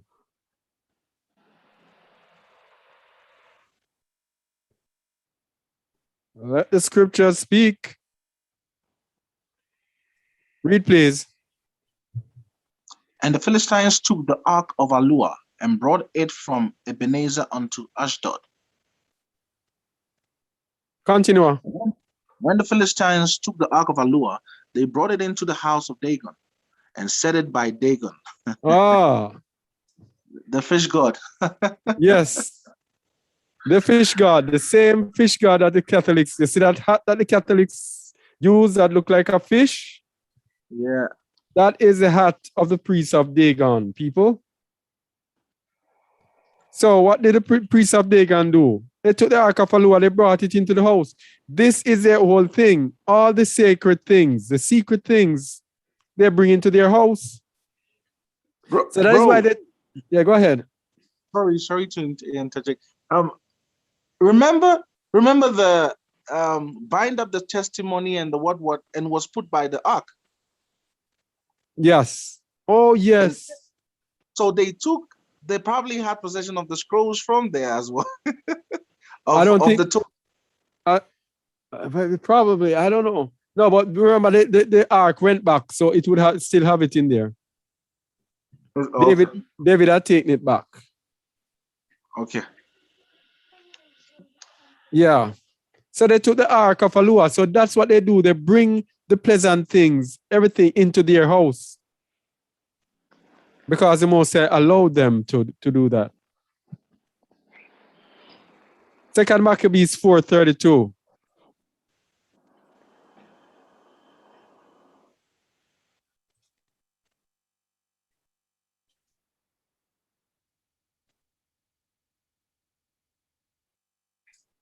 Read, please. Now, Menelaus, supposing that he had gotten a convenient time, stole certain vessels of gold out of the temple, and have some of them to Andronicus, and some he sold into Tyrus and the cities round about. And gave some of them to Andronicus. So that is what they do. Stole certain vessels out of the temple. We're trying to show you that these people take our things and make it their own. That's what we're telling you. That's what they did with the Bible. That's what they did with the Messiah. All right? Yeah. Ezra 5:13-15.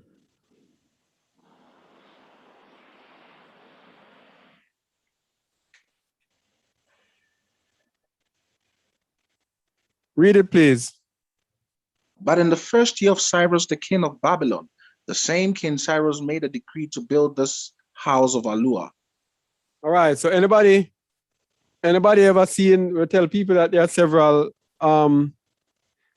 errors in the Bible? Cyrus was not the king of Babylon, was he? No.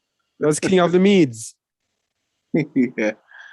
So unless they mean that being the king of Mede, he is now the king of Babylon. I don't know. Do you want to check the other translations? Just to see? Yeah, this would be king of the Babylonians, king of Babylon. Yeah. King of Babylonia. All of them say king of Babylon. So all of the manuscripts seems to say that. The king of Babylon. Wow. Yeah, because I wonder why they will say he's king of Babylon. Unless because he overthrew and had dominance over them. Yeah, maybe. Yeah, maybe that's what they mean. Yeah, play on words. They're just playing on words. Yeah. Yeah. Could also be an error in translation as well. Yeah. Yeah. Verse 14. And the vessels also of gold and silver of the house of Alua, which Nebuchadnezzar took out of the temple that was in Jerusalem, and brought them into the temple of Babylon. Those did Cyrus the king take out of the temple of Babylon, and they were delivered unto one, whose name was Sheshbazzar, whom he had made governor. You see this again? Took out the gold and silver out of the house of Alu and brought it into the temple of Bel of Babylon, or Baal in Babylon. This is what these people do. All right? Yeah. So another thing that they do, because I want to show you the evil and show you where Christianity came from and this Jesus Christ and all this deception came from in order to deceive us. Yes? They paint the likeness of the image on our word. So they took our word and make it their own, in their own image, and then present it to us and say, this is it. Which is why you see 1 Maccabees 3:46-48. This is why you see all the movies, all the pictures, everything picturing our people as white people. Yes. Yes. Very true. Even the Hebrew paleo symbols, they use them a lot also in the movies. Yeah. Yeah, those, they call them the Edinkra symbols. Shamuel, you're so dark. Oh. You have to ensure that your image is like your own. When you're presenting, you have to ensure that your image is like you are the one who are presenting. Yes. You are co-presenter. It should be where was I again? Yeah, they paint the likeness. You're going to Maccabees. Maccabees 3:46.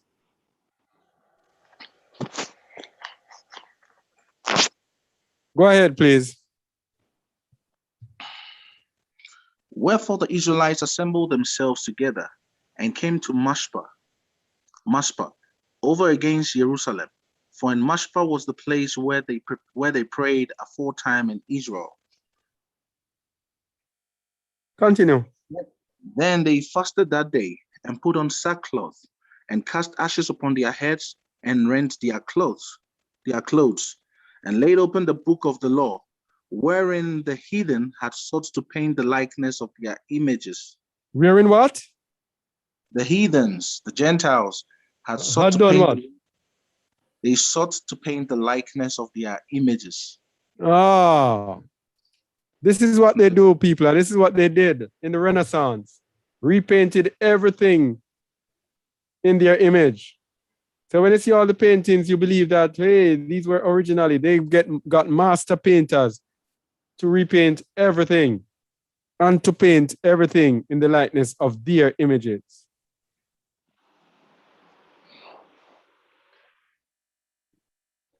And finally, they force us to comply with their religions. You see, they build up everything.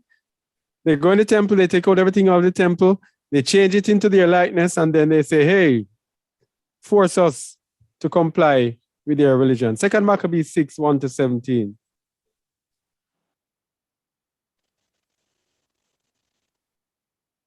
Read, please, bro. Not long after this, the king sent an old man of Athens to compel the Jews to depart from the laws of their fathers and not to live after the laws of Alua.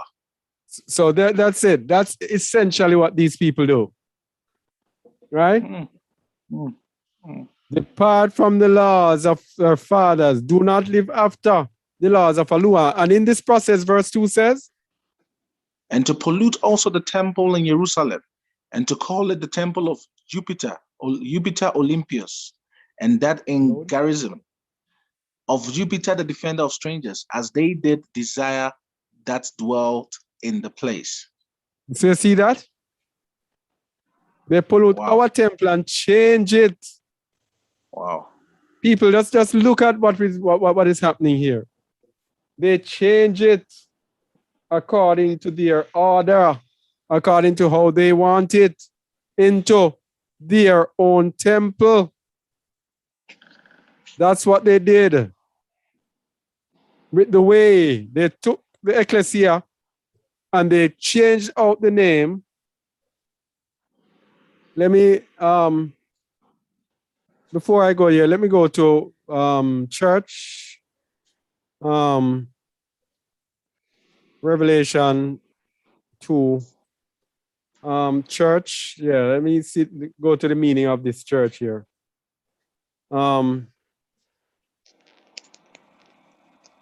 I don't even know I've done this before. Let's go to the meaning of church. Because what these people do, you see church here, G1577? It is the Greek ecclesia. All right? Yeah. It is a calling out. That is a popular meeting, a religious congregation. So these put in Christian community, which is a lie. Our saints in heaven are both assembly, and they put in church, which is a lie. Here's what it was. The ecclesia is properly called a set apart assembly, a called out assembly, a called apart assembly. But what did they do? When they translated it, they translated in the name church, which is not what ecclesia means. This should be more rendered congregation or assembly or set apart assembly, more rightly called. Yeah. The word church was originally in the scriptures only twice. And one man lost his life for rightly translating it. It's called William Tyndale. Let's see if I have the Tyndale Bible here. No. I can't get it so quickly. So in the Tyndale Bible, he rightly translated the word for church, and only the word church was in there only twice. Let me show you one of them. And the 2 times it was in there was when it referred to pagan temples. Yeah. So if you go into Acts 19:27, Acts 19:27, temple. All right. This is a sacred place. Let's go there. This word temple here, in William Tyndale's Bible, it would say, but also that the church of the great goddess Diana. And another place where it is when it says the temple of Jupiter. So church were original pagan buildings. But they switched the translation and get us thinking now that it was originally church that was there. So if we go to the meaning of G2411, Hieron, a sacred place, denotes the central sanctuary self of the temple. If you go into other translations, it will tell you church. But they hide it. Yeah, go ahead. I was going to say maybe try get a Google picture of the temple of Notre Dame so that people can see what temples really look like in those days, what they translated as church today. Because it has those statues, the statues of these devils with these demons and what. Yeah. Well, I couldn't do that so quickly. I've lost for time, so I don't want to detract. Okay. All right. So yeah. So the churches were original pagan temples. So if you are in a church, we know the origin of church comes from Kirke. which has origin in sorcery. So nothing good comes from church. This is what they did. They forced us to comply with their religions. They gave us church. So a lot of our people today, IUIC, and a lot of those people who are coming out, how can you have such a church assembly? Yeah, our people were not called in church. Not called in church. Yep. In the beginning, they called the Israelites to Moses to gather the congregation of Yasharal. The Congregation. Yeah. Right. So where were we then? 2 Maccabees 6. Yeah. Verse 3. The coming in of this mischief was sore and grievous to the people. All right. So the Most High's temple is holy, set apart. But this temple now, verse 4. Verse 4. For the temple was filled with riot and reveling by the Gentiles, who dallied with harlots and had to do with women within the circuit of the holy places, and besides that brought in things that were not lawful. So this is why in the Gentile religion of Christianity, we have women pastors and women this and women that.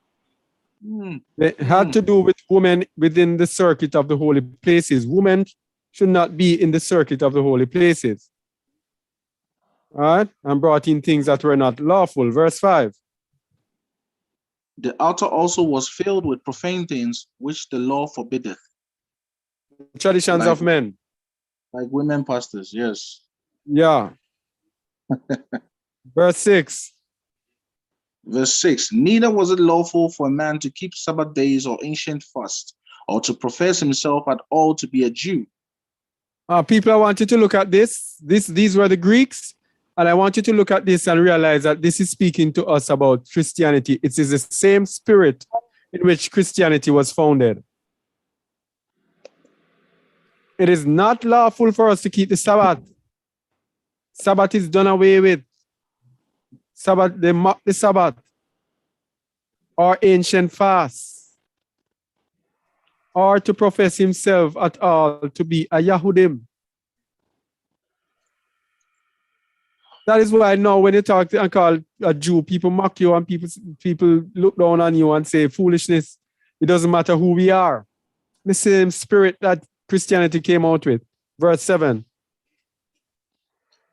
And in the day of the king's birth, every month, in the day of the king's birth, every month they were brought by bitter constraint to eat of the sacrifices. And when the fast of Bacchus was kept, the Jews were compelled to go in procession to Bacchus, carrying ivy. Bacchus was their version of the Messiah. All right? Yeah. So, same thing in Christianity. Jesus Christ is the equivalent of Bacchus. And they have compelled us to keep their feasts. Christmases and their Easters and all of those dedicated to JC. Yeah. Verse 8. Moreover, there went out a decree to the neighbor cities of the heathen by the suggestion of Ptolemy against the Jews, that they should observe the same fashions and be partakers of their sacrifices. Observe the same fashions, and that's what they want to do. Everyone to do the same thing, which is why they made God the God of the whole world. The God of everybody. So everybody have the same religion. And when they conquer with Christianity and force it from nation to nation. Verse 9. Go ahead. That is why the first slave ship was called Jesus Christ Jesus. Yep. Verse 9. And whoso would not conform themselves to the manners of the Gentiles should be put to death. Then might a man have seen the present misery. So this is how they came about with and got people to accept their thing. People did not accept Christianity because it was right or because it was true, but because it was forced on them. And then families started keeping the tradition and started handing it down from generation to generation. until it became the norm and appeared to be that which is true. Verse 10. For there were two women. Well, no, that's it. That's it. Okay, cool. So, Christianity is the second beast. The church, with its top-down structure, no equity. Church focuses on the self, and we know that the Most High's assembly focuses on everyone. Love your neighbor as yourself. I come first. In Christianity, it's all about me. It's all about me and what God has done for me. And my priority is me and building up me to show the blessings of the Most High. No, to show the blessings of God on me. Yes? And so people fight to show material things over time. When I say fight, I mean they spend their time acquiring materialism in order to feel justified that the Most High has blessed them. So not much emphasis is placed on loving one another, sharing and caring, and giving up everything for one another. All right, and the tithes and offerings suck away resources from the poor, and the prosperity gospel has them craving for riches. So both beasts work together to ensure that we are devoid of basics and we crave riches. If we don't have the basics, we are going to go into sin in order to get the basics. And if we crave riches, we are going to go down chasing material things and will skid away from our spiritual way. All right, so the whole bottom line is we cannot be perfected in church. We are perfected in ecclesia. We are perfected in the set apart assembly. We are perfected in the called out assemblies. Because these three verses that we keep saying over and over again in almost every teaching now, in Luke 21, they tell us plainly, and we're going to see that it has no accommodation for church. Because those people in the end who are going to be counted worthy to escape that which is coming upon this earth, these people will be in set-apart assemblies. They will not be in church. Lucas 21:34. Luke 21:34.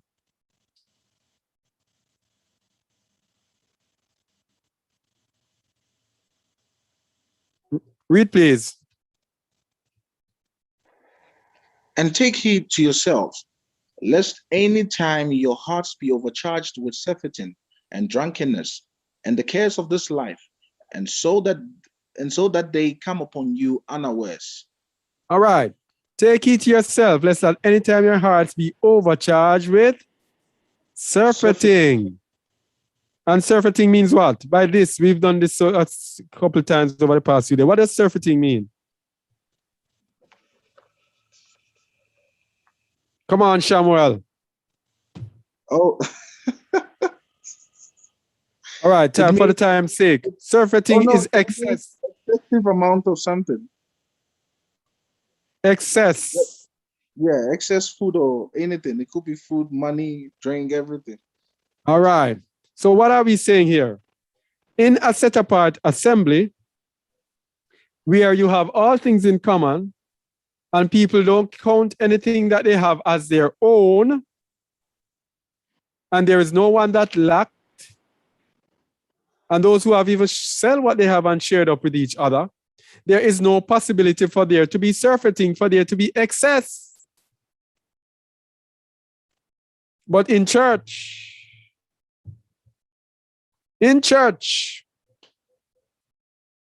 what about church when it comes to this now, Samuel?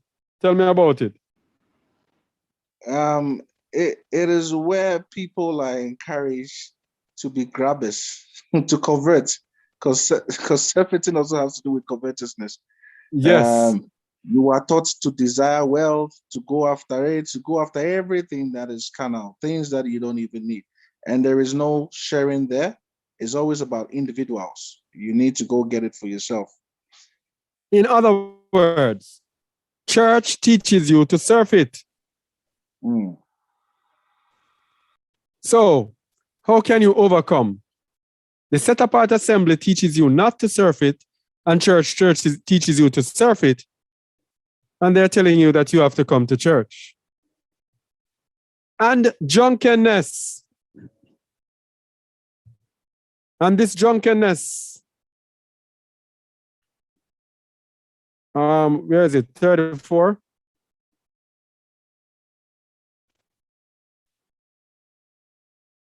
Drunkenness. That comes from the Greek methe, which means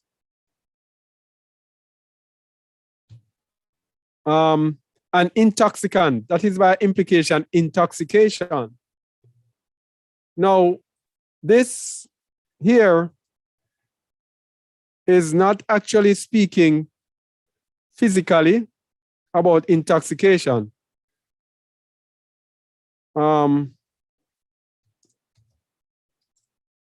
This is not speaking about intoxication. The precept for that, Jeremiah 51 verse 7. Jeremiah 51 verse 7. Read it, please, bro.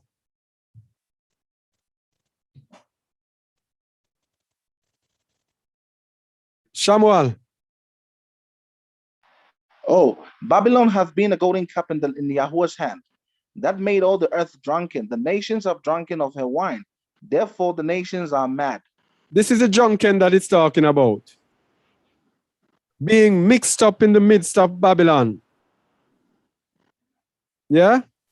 Now, when you are in church, you are in the religion of Babylon, because Revelation 17 tells us about the religion of Babylon. And that is Catholicism that leads Christianity, the daughters of the harlot. So as long as you are in Christianity and a Christian church, you are in Babylon. As long as you are in a church, you are in Babylon, because church is a product of Babylon. It is from pagan temples. So let's go back now.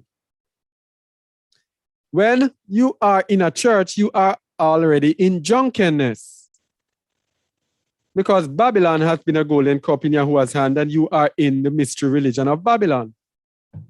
But when you are in an ecclesia, you have taken yourself out of Babylon. So 2 out of 3, we have passed the test with the ecclesia. But the third one now is cares of this life. Cares of this life are the cares that Babylon gives you. As long as you're in the midst of Babylon, you're going to have cares of this life. But if you take yourself out and put yourself in an ecclesia, when everyone work with their own hands and everyone produce together, share together, care together, then cares of this life are diminished sometimes to 0. Especially if when you come together, you can produce agriculturally. Then you can take away the cares of this life. So then being in a set apart, go ahead. I'm saying then you are not dependent on the systems of Babylon. Yes. So being in a set apart assembly allows you to overcome all 3 of this. But when you're in church or anywhere else, as long as you're in Babylon, all 3 of these have conquered you. So if you have not overcome all these 3, it says the day shall come upon you unawares. For as a snare shall it come on them that dwell on the face of the whole earth, as a trap, as a deception. But verse 36 says, watch ye therefore and pray always, that ye may be accounted worthy to escape all these things that shall come to pass, and to stand before the Son of Man. Accounted worthy, and to be accounted worthy to escape, you cannot be overcharged with surfeiting, you cannot be in drunkenness, and cannot be overcome by the cares of this life, you cannot, which means you cannot be in a church Yeah. and overcome. You have to be in an ecclesia, set apart assembly, a kahal. That's the Hebrew kahal. Go ahead, bro. Well, 35 literally is saying that Christianity, church, is a trap. It's a snare. It will keep you trapped until you are caught wondering when the Messiah returns. Yeah, exactly. That's it. And so it will prevent us from being perfect. And we know we are charged by the Messiah to be perfect. 48, please. Be ye therefore perfect, even as your Father which is in heaven is perfect. All right. So there's no doubt that, hey, it's okay. We can go along. All right. Even if we are caught in a surfeiting, even if we're caught in drunkenness, even if we're caught cares of life, he's God and he's merciful. He will this. Be ye therefore perfect, even as your Father, which is in heaven, is perfect. Even Romans 3:23, Yahuwah even knows. I mean, GD knows that we are all sinners. You know, we can't be perfect. Romans 3:23. That's a favorite scripture of Christianity. Oh, yes. There's a reason why Christians can't be perfect. They don't believe in perfection. Oh, yes. Yes. Yeah, they always use this verse, not understanding what it means. Oh, boy. Anyway, let me continue. So now we just showed the two drawbacks of the beasts, how the two beasts work together in order to bring us to spiritual destruction. Yes? Work together on the flesh and the spiritual side to bring us to destruction. But here's the problem with the world. The world trusts both beasts, which is why the whole world is currently deceived. Many Christians do not study book of Revelation, and even if they studied, they would not have gotten the understanding, because we know Psalm 111 verse 10 says, Shamuel?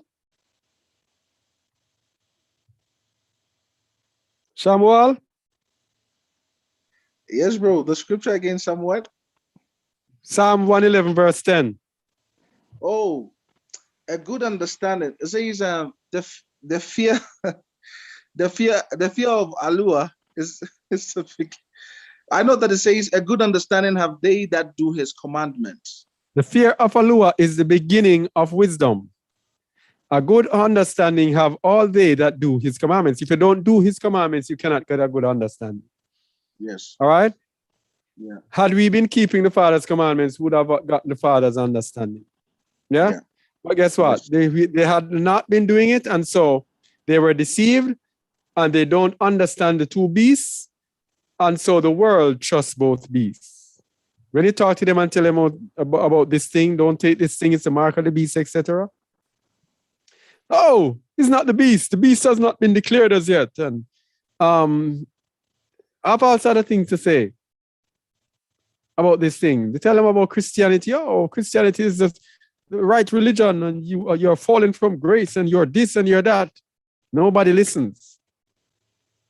So when you tell them about this thing again, they say, oh, I trust the scientists. I trust my doctor. I trust this. Trust the prime minister. Trust the president. The whole world trusts both beasts, which is why the whole world is deceived. Satan has deceived the whole world through the two beasts. And we know we got here to some verses that we are used to. Revelation 12, verse 9. Revelation 12, verse 9. Read, please. All right. And the great dragon was cast out, that old serpent called the devil and Satan, which deceiveth the whole world. He was cast out into the earth, and his angels were cast out with him. All right. So Satan has been has cast out into the whole world. And we know, and we had been looking at it before in verse 1 when it says, read verse 1. And there appeared a great wonder in heaven, a woman clothed with the sun and the moon under her feet, upon her head a crown of 12 stars. And we know this was this September 17th, was it? September 23rd, 2017 sign that manifests itself in the heavens. There appeared a great wonder in heaven. It manifests itself in the sky. You can go and Google Revelation 12 prophecy, and you will see how it was manifested in the skies, September 23rd. So we know we are right in this ball ground. And then verse 3 says, And there appeared another wonder in heaven, and behold, a great red dragon, having 7 heads and 10 horns, and 7 crowns upon his head. So the red dragon has 7 heads and 10 horns. But when you look to the beast also has 7 heads and 10 horns, Revelation 13:1. This is the first beast. Read, please. And I stood upon the sand of the sea, and saw a beast rise up out of the sea, having 7 heads and 10 horns, and upon his horns 10 crowns, and upon his heads the name of blasphemy. All right, 7 heads, 10 horns, and 10 crowns, just like the dragon. That means the dragon is manifesting himself through the beast. So Satan is deceiving the world through the beast. All right? Yeah. So when we go now, and it says Revelation 19:20, this is how people are being deceived. A lot of people believe that the mark of the beast is going to be something that's so obvious that they're going to have a choice and everything. They don't realize, and this is another verse we've used many times before, they don't realize that it is a deception. Satan manifests himself in the beast. And what did the Messiah say about Satan? He is a liar. He's a father of lies. He's a deceiver. Yeah. He was a liar from the beginning. And people expect the beast to be telling them the truth. Read verse 20, please. And the beast was taken, and with him the false prophet that wrought miracles before him, with which he deceived them that had received the mark of the beast, and them that worshipped his image. These both were cast alive into a lake of fire burning with brimstone. Deceived them that had received the mark of the beast. And these people are thinking, when they tell them the mark of the beast, nobody even wants to examine it. They have this thing going around. I don't want to know what is in it. I don't care what is in it. Yeah? Yeah. And here's a popular one that we also use, Revelation 18:23. Deception again. And the light of the candle shall shine no more at all in thee, and the voice of the bridegroom and of the bride shall be heard no more at all in thee. For thy merchants were the great men of the earth, for by thy sorceries were all nations deceived. All nations were deceived by sorceries.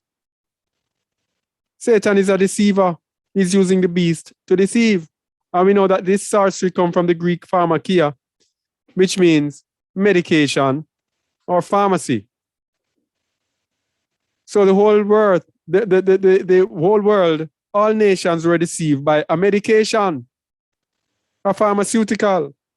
And we have big pharma running the world now with this mark of the beast. Yeah, it's a deception, people. It's a deception. So Satan has deceived the world through the 2 beasts. So when these people came to us with Christianity now, had we been studying the scriptures, precept upon precept, we would have known that the people who gave us Christianity have no authority whatsoever over this word. What these people did, purporting to have authority over his word, these people say, hey, you know what? 66 books. All these books are spiritual. They are canonical. Every other book is of the devil. What did the Bible say? What does the word say about these people?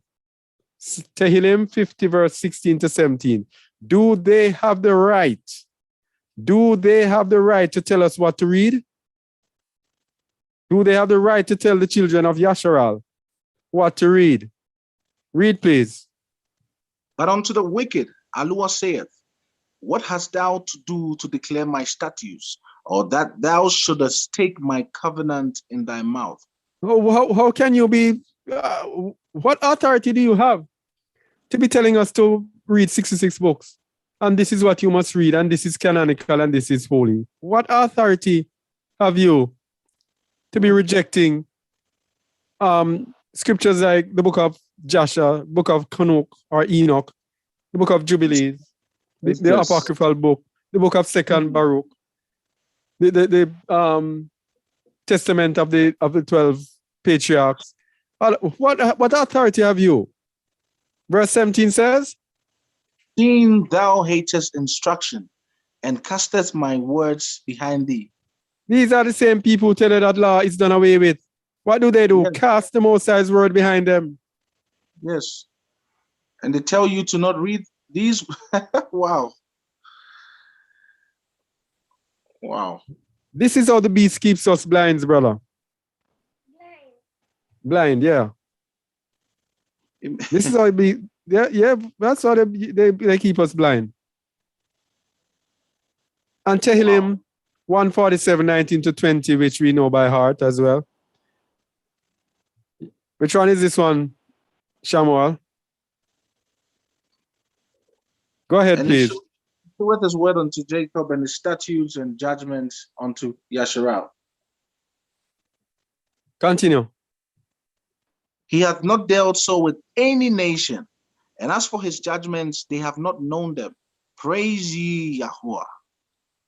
You know, when the apostles came out, and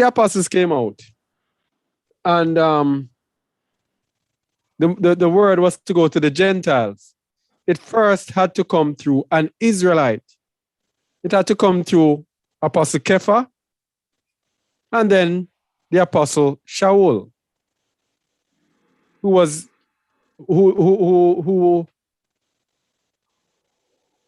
kind of specialized in the Gentiles so much that he called himself the Apostle of the Gentiles.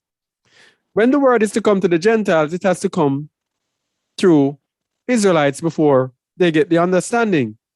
Because the Most High says he shows his word unto Jacob, his statutes and his judgments unto Yasharal. He has not dealt so with any nation. No other nation is not going to give it to them unless it comes through his people. Yeah? So today we are awakening because he said blindness in part has happened to Israel until the fullness of the Gentiles come in. The fullness of the Gentiles is coming to an end, and his people are awakening with the true word and the true understanding. And most of the people are still listening to these Gentiles and not listening to his people. Because we are not elevated, we are not high and lifted up. We don't walk in suits, and we don't have big names, and we are not rich, and we don't have tens of thousands of followers. Yeah? So they don't listen to us. But the Most High gives it. Yeah, go ahead. I was going to say our messages don't even, our messages show that we don't have aspirations. We don't have the desire to be something in this world. Yeah. So they cannot follow us. Yeah, no. Exactly. Because people follow people for being role models. Like-minded, yeah.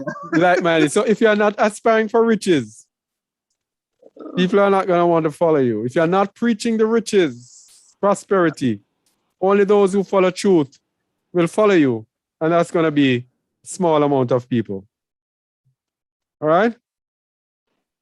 So the wicked have no authority over his word. But in our punishment, we were made to serve other gods. This is why we are now following the religions of the wicked, because we were promised to serve their gods. Isaiah 10, 5 to 19. I don't think I'll have the time to finish this today, because so much. And I also wish that I could cramp everything in one. Verse 5. O Assyrian, the rod of mine anger and the staff in their hand is mine indignation. I will send him against an hypocritical nation, and against the people of the wrath would I give him a charge, to take the spoil, and to take the prey, and to tread them down like the mire of the streets. All right, this is the wrong one. It's in the wrong place. But anyways, let me still look at it. What is he showing us is how the Most High uses a nation. He says Assyria is the rod of his anger. Yes? He uses Assyria to take out his anger, and use it to take out his anger on Yasharal, the house of Israel, the northern 12 tribes. Okay.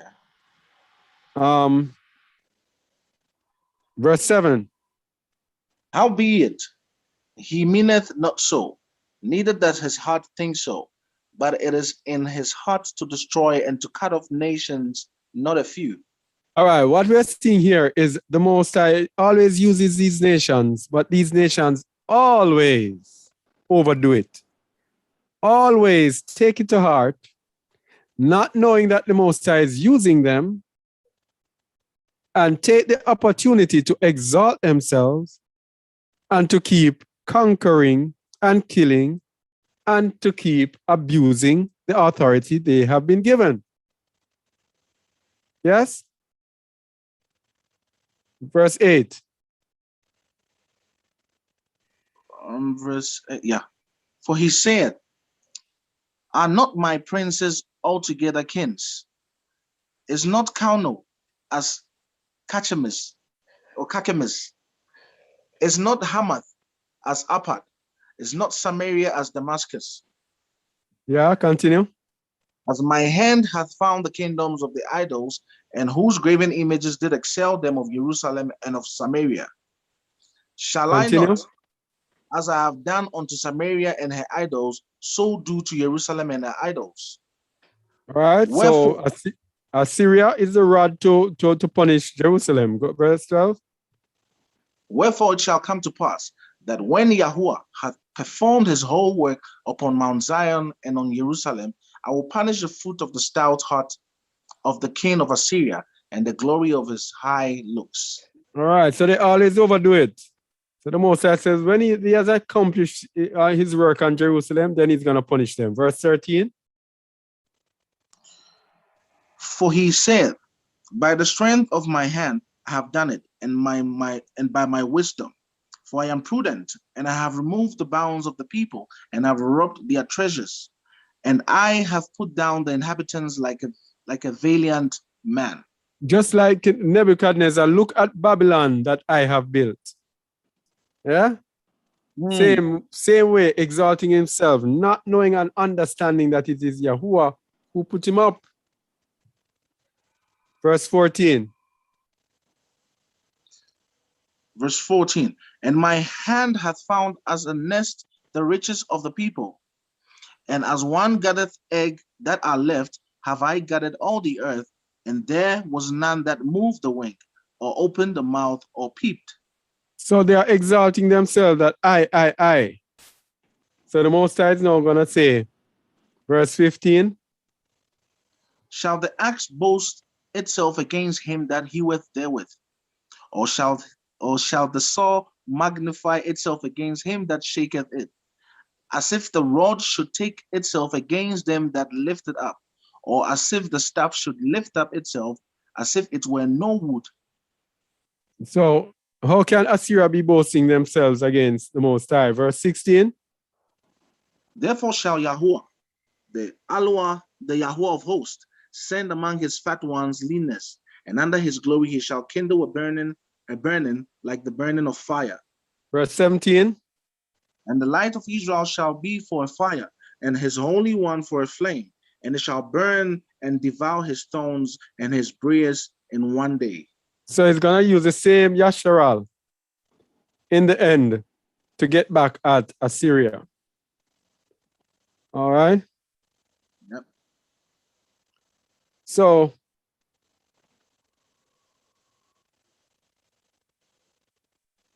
in the end, though, we shall wake up and know Yahuwah, and be delivered. Because the two beasts that are there trying to get us to transgress against the Most High, if we follow the way of the Most High, if we follow his word, if we seek to follow his word, then we can overcome. Because remember, we just saw a key to overcoming, and that key to overcoming is to get ourselves in ecclesias and not in churches. Because we were not given churches in scriptures. We were given set apart assemblies. Okay? So if we just follow the word, we can't go wrong. But what do we usually do? We follow tradition. When I just came into the word, I just, like most people, I started in Christianity. So when I had an encounter with the Most High, I just did the next logical thing at the time. Everybody, when you're seeking the Most High, you go to church. So that's what I did. I just went into church. And then while in church, I saw so many things that did not match up with the scripture. So I left there and thought that it was because it was the wrong church. So I went to another place and was there and comfortable for a while until learning and learning reached to the point where you have learned enough and realize that you have exhausted the church and that the church is actually a flawed and false institution. It is a Catholic institution, no matter what name you call it. And no matter what believers, you could be Hebrew Israelite, you could be, I don't know what you call it, followers of the way, as long as you're in church, then you're following the Catholic way. All right, so until I found that out, then I woke up and I came out. And this is it. The word tells you that we shall wake up in the end and know Yahuwah and be delivered. 2 Chronicles 6:36-39.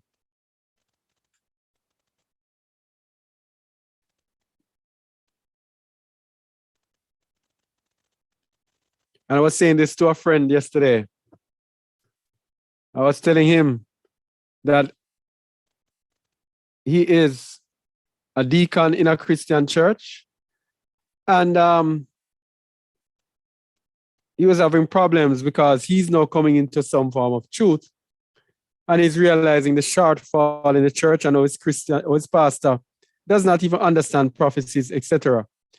So he's coming in and he's realizing a lot of things smartly. So yesterday I told him that you have to come out of church. You must. You can't stay in the church and get the full understanding of the full power of the Most High. You gotta come out.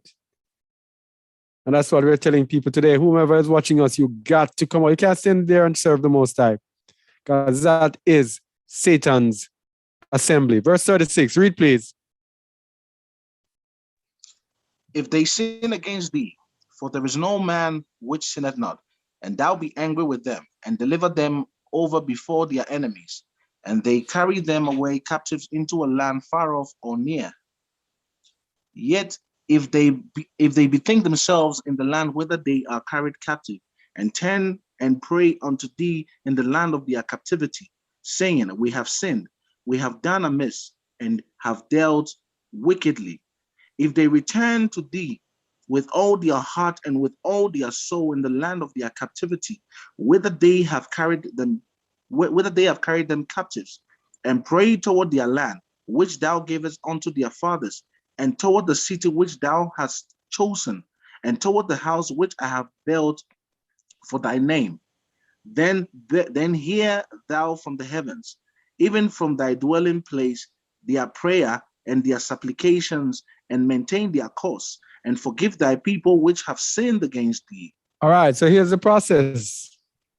In the land of their captivity, return to the Most High with all our hearts, minds, and soul. All right, the Most High will hear our supplications and forgive us who have sinned against him. So all that these beasts are doing cannot overcome us when we turn and we turn around from our evil ways. Baruch 2, verse 30.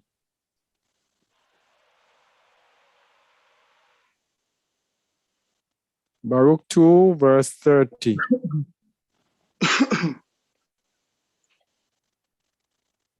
Read, please.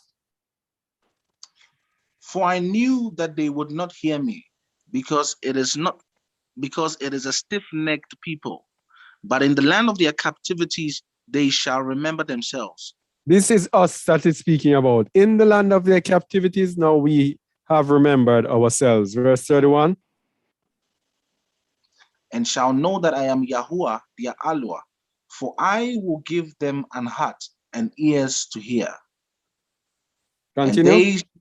And they shall praise me in the land of their captivity and think upon my name.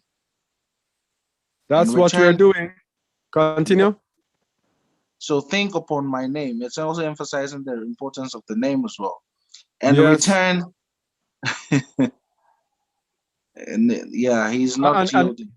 Yeah, exactly. You notice. That's why we keep pushing. He's not God. So his name has particular peculiar attributes that are not the attributes of God. So that is how we think on his name. He's unique. He's different. He's not God. Nor is he Jehovah, as they call him. All right? Yeah. Continue. Okay, let me take it from 32 to 33.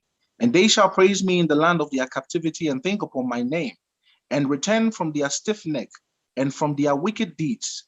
For they shall remember the way of their fathers, which sinned before Yahuwah. 34. And I will bring them again into the land which I promised with an oath unto their fathers, Abraham, Isaac, and Jacob. And they shall be masters of it. And I will increase them, and they shall not be diminished. All right. So this is the thing now. Where we're saying, how can you escape from the beast? If you notice, the people who are rejecting this thing are the people who call on Yahuwah and Yahusha. Mainly, these people are not deceived. So, what we have done in the land of our captivity, we have called and we have turned back to him. Now, when you do this, you are the enemy of the beast, because don't get this twisted. One of the reasons the beast is giving the mark is to set apart the people of the Most High. They know the people of the Most High will not take it. So when they do these things, they think they are going to know who the people of the Most High are, because they're not going to take it. So when we turn to the Most High now, we are able to overcome the beast. When we set ourselves in a set-apart assembly, the Acts 4 assembly, we are able to be perfected and overcome the snare that is upon the earth. So people, if we want to get over the beast, turn to Allah with all our hearts, mind, and soul, think upon his name, follow his son, and commune in a set-apart assembly where you can be perfected and you can overcome surfeiting, drunkenness, and cares of this life. Let me tell you something, why I'm emphasizing a set-apart assembly. When the beast comes at us, we are not going to be able to manage him on our own. When he says, you cannot buy nor sell, where are you going to get food? And a good supply of food, that you can have food daily without having to bow to the beast. Where are you going to get support if you're not in a kind of a small, relatively small community or whatever size community? How are you going to get support when the beast starts pushing? Yes? Because the cares of life are going to get you. And Babylon is going to come knocking at your door. What are you going to do? What am I going to do? We need to get together with people in ecclesia if we are serious about our salvation. Yeah? Yeah. So well, how much time is gone? There is a I'd say we in close to 3 hours. oh, all right. So I'll have to end it here. Won't go any further. So let me go back to the beginning. All right. So we looked at how the two beasts leads us to spiritual destruction by playing on our flesh and our spirit. And we looked at the two beasts, how they operate. And we also, in the end, look at how we can overcome the two beasts, turning back to the Most High. Following the way, following the Messiah, and being, as it were, if possible, in an Acts 4 assembly, set apart assembly. Because that now, the assembly is what will perfect you to make you, where is it? To make you, let me go back to Luke 1:34.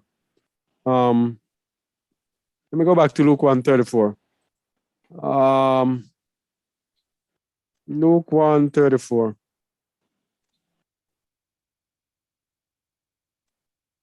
No, Luke 21:34. Come on.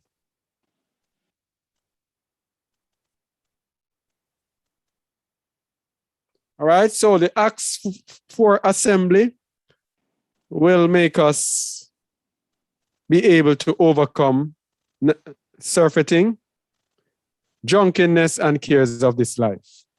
All right? So this is the assembly that has been ignored by Christianity. And then when believers come in the way, the believers do not go back to this assembly. The believers continue to follow the flawed way of Christianity. This is a puzzle to me, and this shows how successful Satan has been with that religion. So before we go, Brother Shamuel, we're going to read again what as type nature of assembly we need to be in to be perfected. Read from verse 32 again, bro. All right. And the multitude of them that believed were of one heart and of one soul. And neither said any of them that aught of the things which he possessed was his own, but they had all things common. And with great power gave the apostles witness of the resurrection of the Master Yahusha, and great grace was upon them all. Neither was there any among them that lacked. For as many as were possessors of lands or houses sold them, and brought the prices of the things that were sold, and laid them down at the apostles' feet. And distribution was made unto every man according as he had need of. Continue. And just says, who by the apostles was surnamed Barnabas, which is being interpreted the son of consolation, a Levite, and all of the country of Cyprus, having land, and of the country of Cyprus, having land, sold it, and brought the money, and laid it at the apostles' feet. All right, if ever there was a time for the ecclesia, for the set apart assembly, it is now. This is what perfects us. This is what gets us ready for the kingdom. This is what makes us kingdom people. If we are able to partake of an ecclesia, if we are too selfish to partake of this assembly, it means that we are not ready for the kingdom. All right? Selfish. That's the word. Yeah. It will be selfish people who cannot attain unto this. All right? So I had much more to do, but time won't permit me to do the rest. But yeah, happy that we're able to get through this tough teaching to get through. Hope I was able to fill in all the gaps, and I hope it helped others. Haven't heard from Brother Mahar all day. Brother Mahar, could you give us a quick contribution, please? Hello.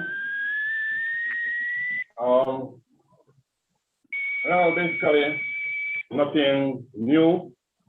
Just happy to be in the midst of this family, knowing that it is very important to fully deny ourselves. I'm seeing it more and more each day.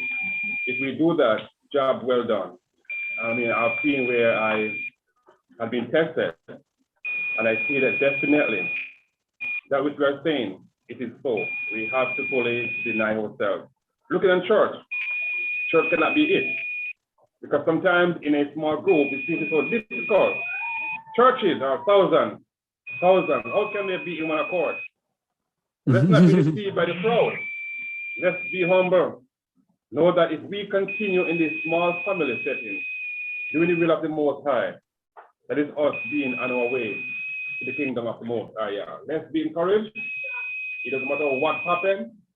If you deny yourself, you'll be all right. That's it for today. All right, thank you, bro. Brother Samuel, could you give us a short before we go? You're muted. Oh, sorry, bro. Yeah, you have said it all, bro. Everything, as you're speaking, everything sums up into being a part of the ecclesia, those that want to be a part of the called out ones. That is important to have the trait, the characteristics that Brother Kazak just spoke about, which is being selfless. All right, especially in these times that we are called out to flee out of the midst of Babylon, to get out and get into the wilderness. It won't be easy to do it all on your own in the wilderness. I'm not saying it's not possible, but it's much easier when you are with like-minded people. And what will get you through with them will be being able to share commonwealth, which goes back to the commandments, the first and the second, loving Yahuwah with all your heart, all your soul, all your mind, all your strength, all right? And then the second, which is to love your neighbor as yourself, all right? This is how we can get through in the times that we're in. So any member of the ecclesia needs to learn what selflessness is, and by partaking and sharing everything that we have in one accord. Now is not the time for greed. So I would leave it on this. Selfishness away, all right? Yeah. As they say in Jamaica, would say in Jamaica, where selfishness I go? Where is selfishness going? Definitely not with the set apart ones, all right? All right, so I want to thank you for watching, and I hope that you got something from this teaching. And please, like if you like, comment if you have a comment, share if you care, and please subscribe if you have not. And the most important thing is to share this word as we are here preparing for the end times.